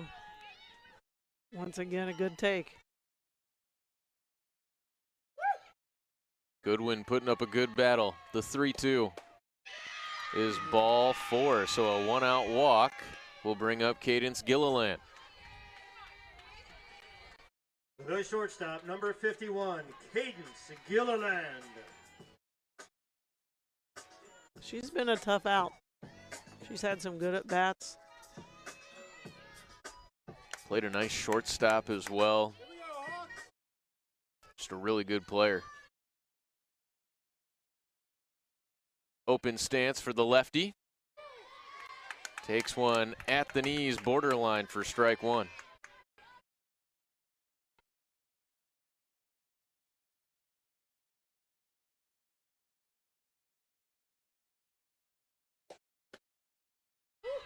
Gilliland 1 for 2 today. That one straightens her up. Ball 1 this time. Center fielder didn't like that one. She's still running around. Just jog it off if you didn't like it. She's got a good view. Pulled foul. Kick save made over there at first base.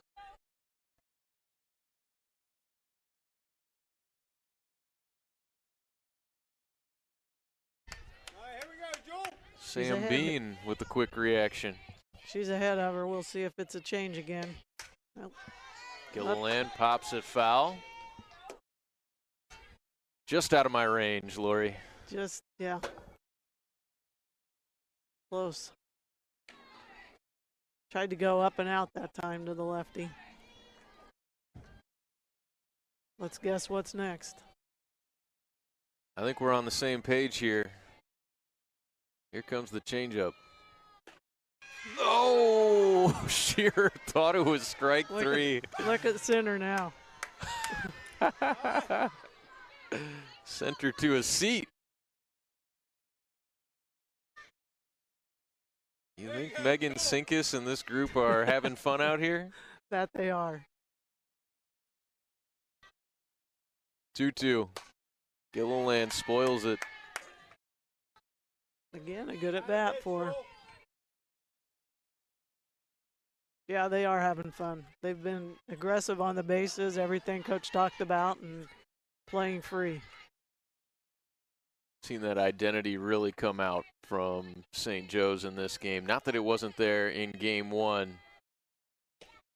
Swing and a miss. Shearer gets it by Gilliland for the second out. The right fielder, number 19, Katie Hendrickson. She worked her out, and then came in. What a nice pitch on that one. Tough one to make the adjustment to.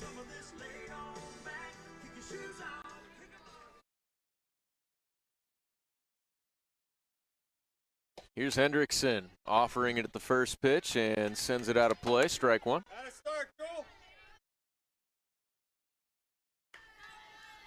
Would love to bring Daniela Liu to the plate here on deck with 2 outs in the inning.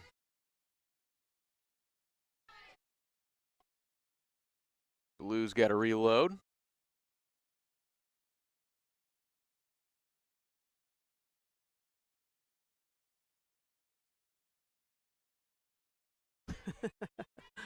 She didn't like that one for some reason.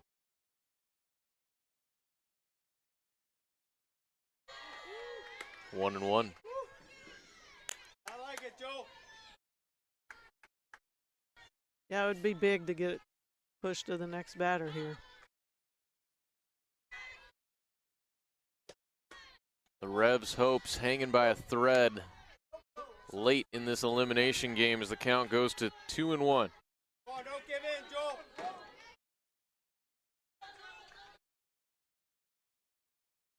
Next from Shearer to Hendrickson. There you go. Call, strike 2. Hey, your pitch, Joel. What a performance by Julia Shearer today. She has been impressive. Over the dugout of Joe's out of play. Jordan Neisler says, I've got work to do. I'm not leaving this camera for that foul ball. If the only run she gives up's on that change-up opposite field home run, that's a pretty impressive day.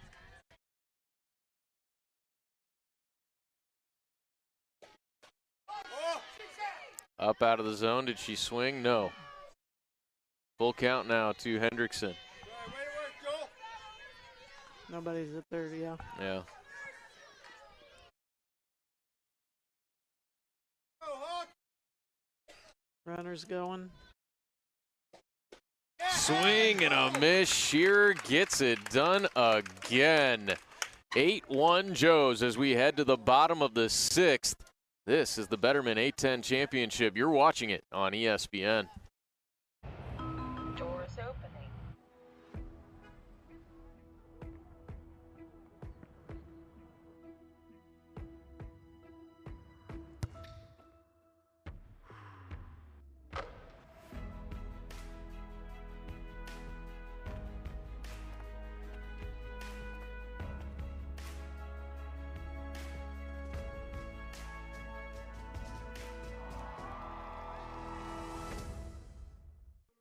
You will be nervous. You'll make mistakes. But in spite of that, you will keep going. Here, among these stones and walkways, you will test, build, and break, fall into the unexpected, and pick up something new. Here, filled with energy and passion, you will find your voice, clear the air, and discover the strength to make an impact. Here, at St. Joseph's University, you will. This is four-time All-Star Enrique. This is off Enrique. She played JV. Enrique's game is money, and so is her investing because she uses Betterment to optimize her portfolio. Off Enrique just found out her hot stock pick went cold.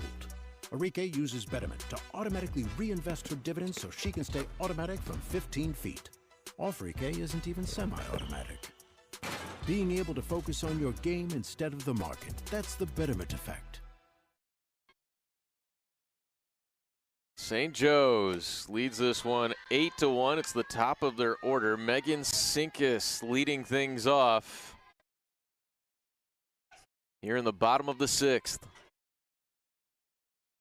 They need just one more run to put this one away with Emma Fales inside the circle. A ball and a strike as that pitch goes low. And we've been talking about it all day, Lori.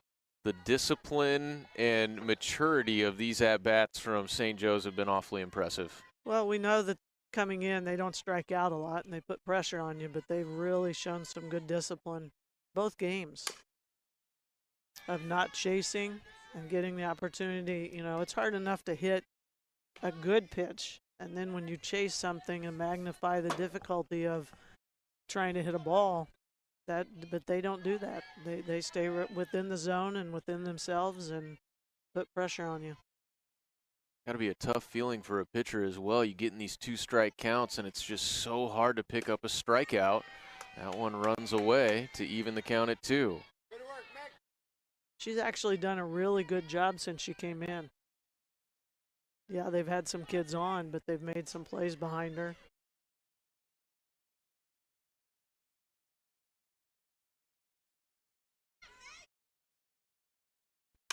2-2 is a liner into left center field. Let's see if Sinkus tries for 2. She will turn and stop at first with a leadoff single.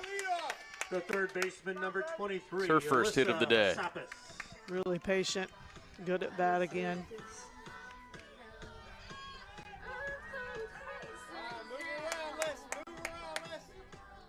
Sinkus has 22 steals on 24 attempts this year.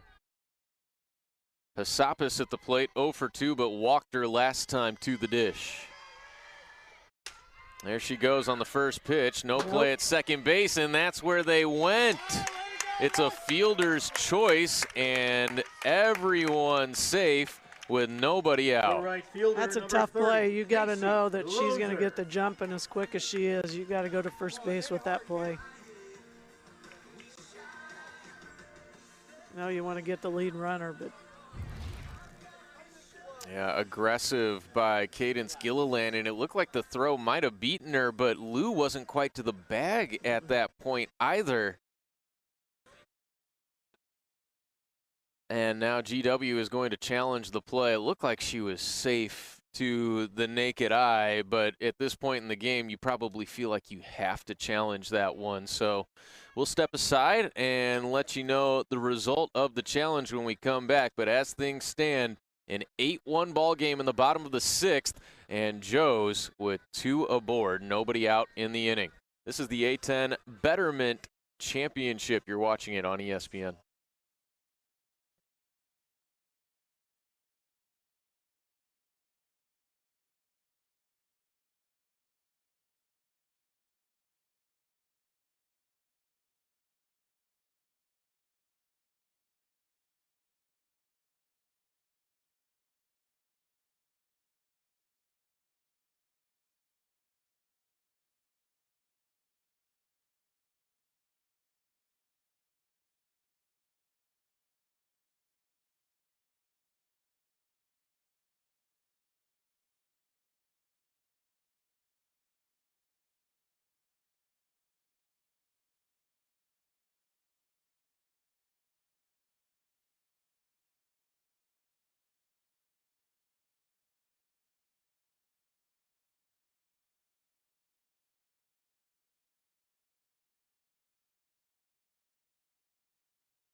Looking to see if maybe she left early there. Megan Sinkus showing off the moves at second base. Another look at it here. Yeah. Call stands. It was awfully close, so they didn't feel confident to overturn it. And that is why Megan Sinkus is one of the best base runners in the conference. So first and second with nobody out. not like the one earlier. No. Dayton made a good call on that one. They sure did. That one was much more obvious. And now Sinkus, the potential game-winning run there at second base with Loser at the plate.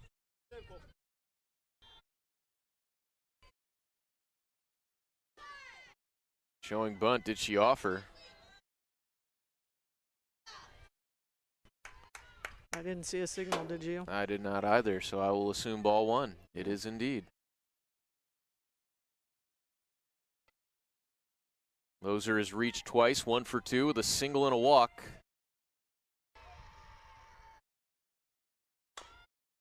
Drops down the bunt, charging in. Hogue makes the play up to first base with Lou covering. They advance to second and third with one out, and Olivia Here's coming up.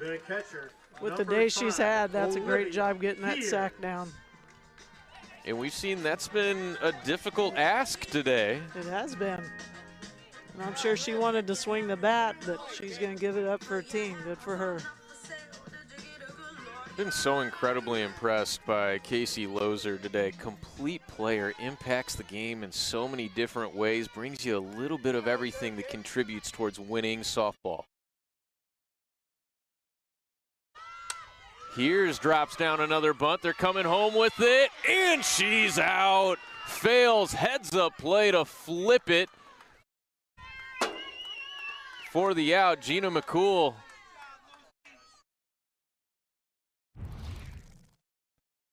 I think is going to challenge this one. Fails.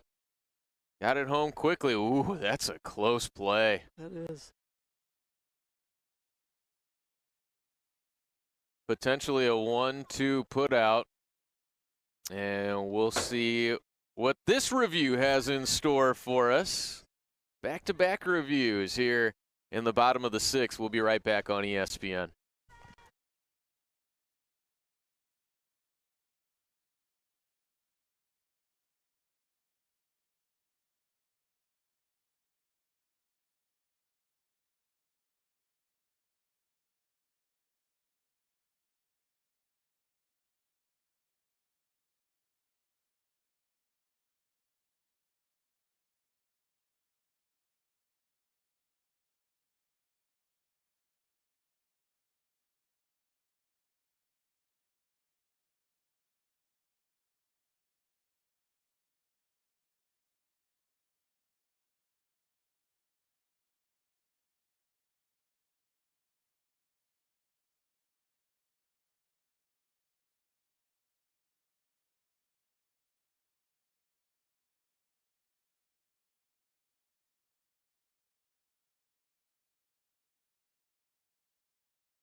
Two unsuccessful challenges here in the 6th inning. Call will stand once again.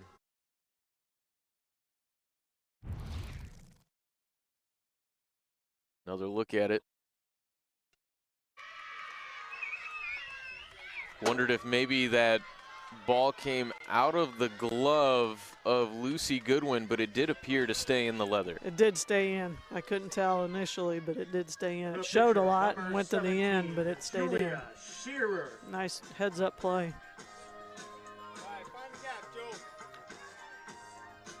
So a great play by G-Dub to stay alive, and now Julia Shearer. Wouldn't it be fitting if she's the one to come through here in the bottom of the 6th, as great as she has been inside the circle? 7 strikeouts for Julia Shearer, and just a solo home run given up. Daniela Liu took her deep on the first pitch of the 5th inning. Otherwise, Shearer has been just unstoppable. She's got a 1-0 count to work with. Grounder to the left side. Hogue going to first. Todoroki down for it for the final out. So we go to the top half of the 7th. George Washington needs a whole lot of base runners to keep hope alive in this elimination game. This is the Betterment A10 Championship on ESPN.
Circle for St. Joe's, Ava Farina, the freshman from Orchard Park, New York, owner of a 4.24 ERA on the season, looking to close out this game.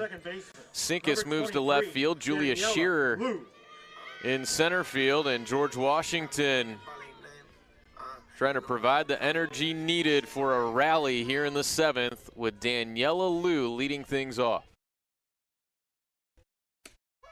First pitch right under the hands for a call strike. That's a good way to start for Farina. Sure is. She was smooth getting that one in there and going to start out ahead. Farina has struck out 29 to just 12 walks in 39 2/3 innings pitched. Liu, a sky shot into deep left. She's done it again. Back-to-back leadoff home runs for Daniela Liu. Only took her 2 pitches this time. All Daniela needed was to come to the Liu to find her groove.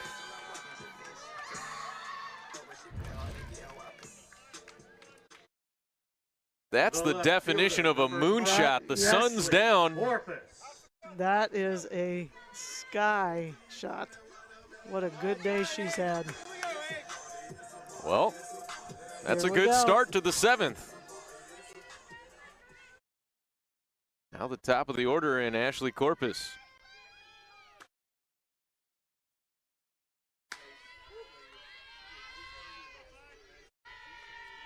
Liu responsible for the only 2 runs for George Washington today. 1-0 to Corpus is skied into right field. That'll be the first out. Loser there to glove it. The center fielder, number 29, Paige Hayward. Good pitch for the freshman. Big out. Get that first one out of the way. Huge out against such a dangerous hitter in Ashley Corpus. And now Paige Hayward 1 for 3 today standing in. Corpus goes to 2 for 3 on the day. Also hit by a pitch. 1-0 on Hayward. Farina's next. Just inside 2-0.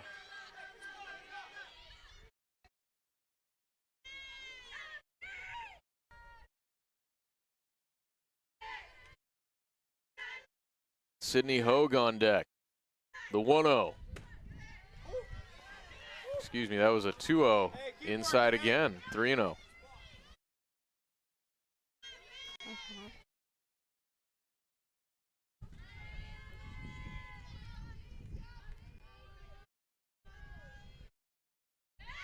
Four-pitch walk to Hayward.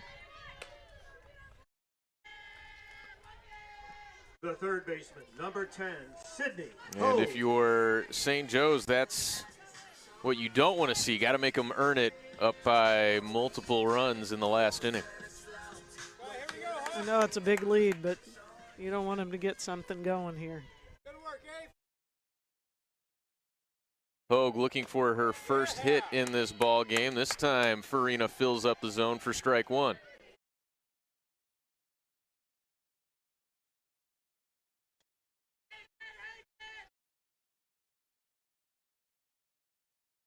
Rocks and deals, a grounder to short, could be 2. 6, 4, 3, not in time. Hogue beats it out. Gave it a chance. Nice Nice try. Way to get the lead runner. CC Smith. So hope still alive for George Washington. CC Smith. Got to keep the line moving. Brown has just been impressive all the way around at short and at the plate. Call strike inside corner. It was a real good start to that turn by Grace Brown. Throw not quite in time from second baseman Lester. Out of pitch. Out of pitch. She's been close. That's what you want her to be. 1-1 here to CC Smith. 0 for 2 in this game at the plate. Got her to wave through strike 2. Final strike for George Washington, potentially in this championship tournament. Let's go, Hawks!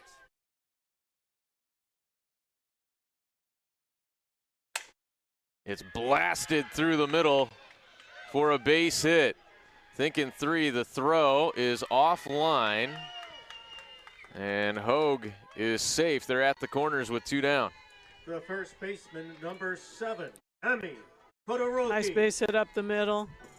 Probably should have just brought that throw into second base. I think she was going to be there anyway. And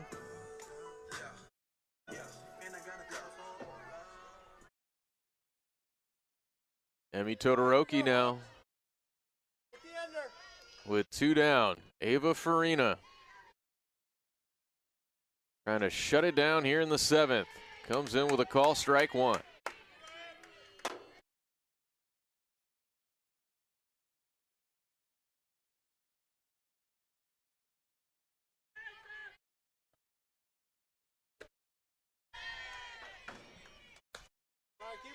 One ball, 1 strike. Todoroki is 0 for 3.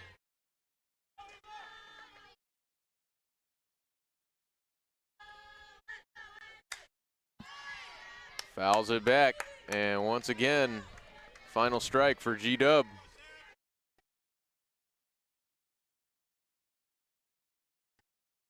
good time to bring the freshman in, but she needs to get this out.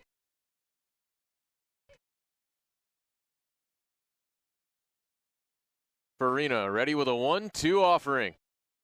Just caught a piece. Todoroki stays alive. Went up and in a little bit, just didn't get up as much as she probably wanted it to.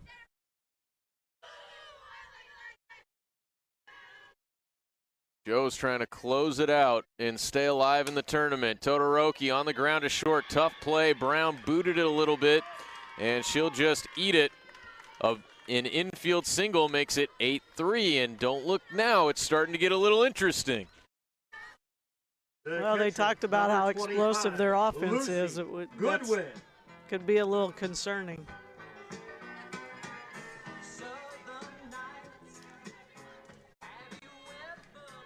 Let's take a look at the upcoming schedule and the stakes here, as the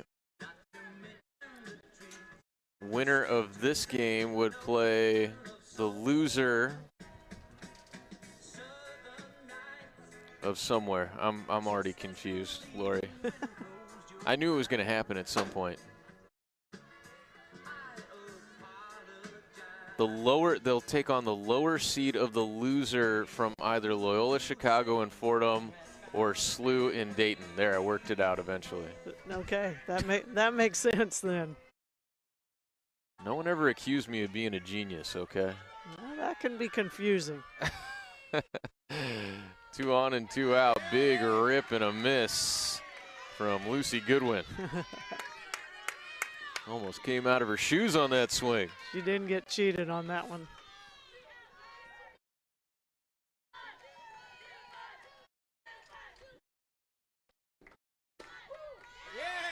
And Farina works ahead 0-2. Same spot we've been the last 2 batters. The Revs found a way the prior 2 times. This one much too high. They're not going to go down easy. I will say that. Daniela Liu had that picturesque home run to begin the inning. RBI single from Todoroki on the infield. And that's off the plate outside for ball 2. And how about the little play of Sydney Hogue taking third base? No force play at third. Otherwise, Grace Brown might have been able to come that direction with her momentum taking her that way. 2-2 to Goodwin. Skips in. And from 0-2, it's 3-2. Full count, 2 outs. Of runners will be going with the pitch. Just makes it a little bit difficult. More difficult play. Cadence Gilliland on deck. The payoff is fouled away.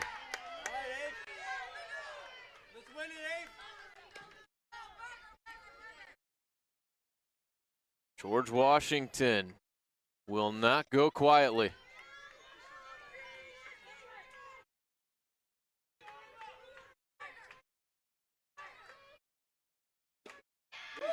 And it's ball 4. The bases are loaded with 2 outs. The potential game-tying run is now on deck. Cadence Gilliland.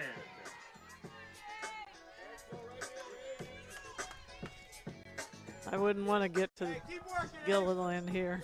She's had good at-bats all day. She sure has. She has struck out her last 2 times, though. Takes strike 1 here.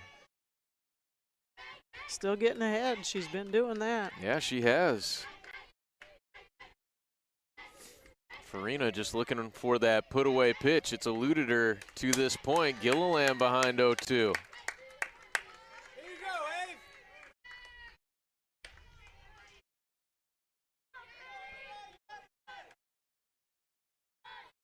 Well, we've heard this before. Final strike for GW. Outside, Farina walking back to the dugout. She's got to go back to the circle. Good pitch. We want her to be close. Awfully close to take, though. Farina's 1-2. On the ground to the left side. Brown will flip to the bag at third, and the play was not made.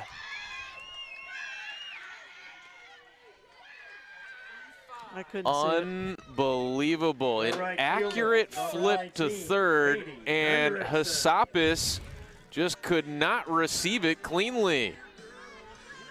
She was still trying to get to the bag. Yeah, it was a little bit low and outside, but off the glove. And now Hendrickson representing the game-tying run here in the top of the 7th. Farina working ahead again at 0-1.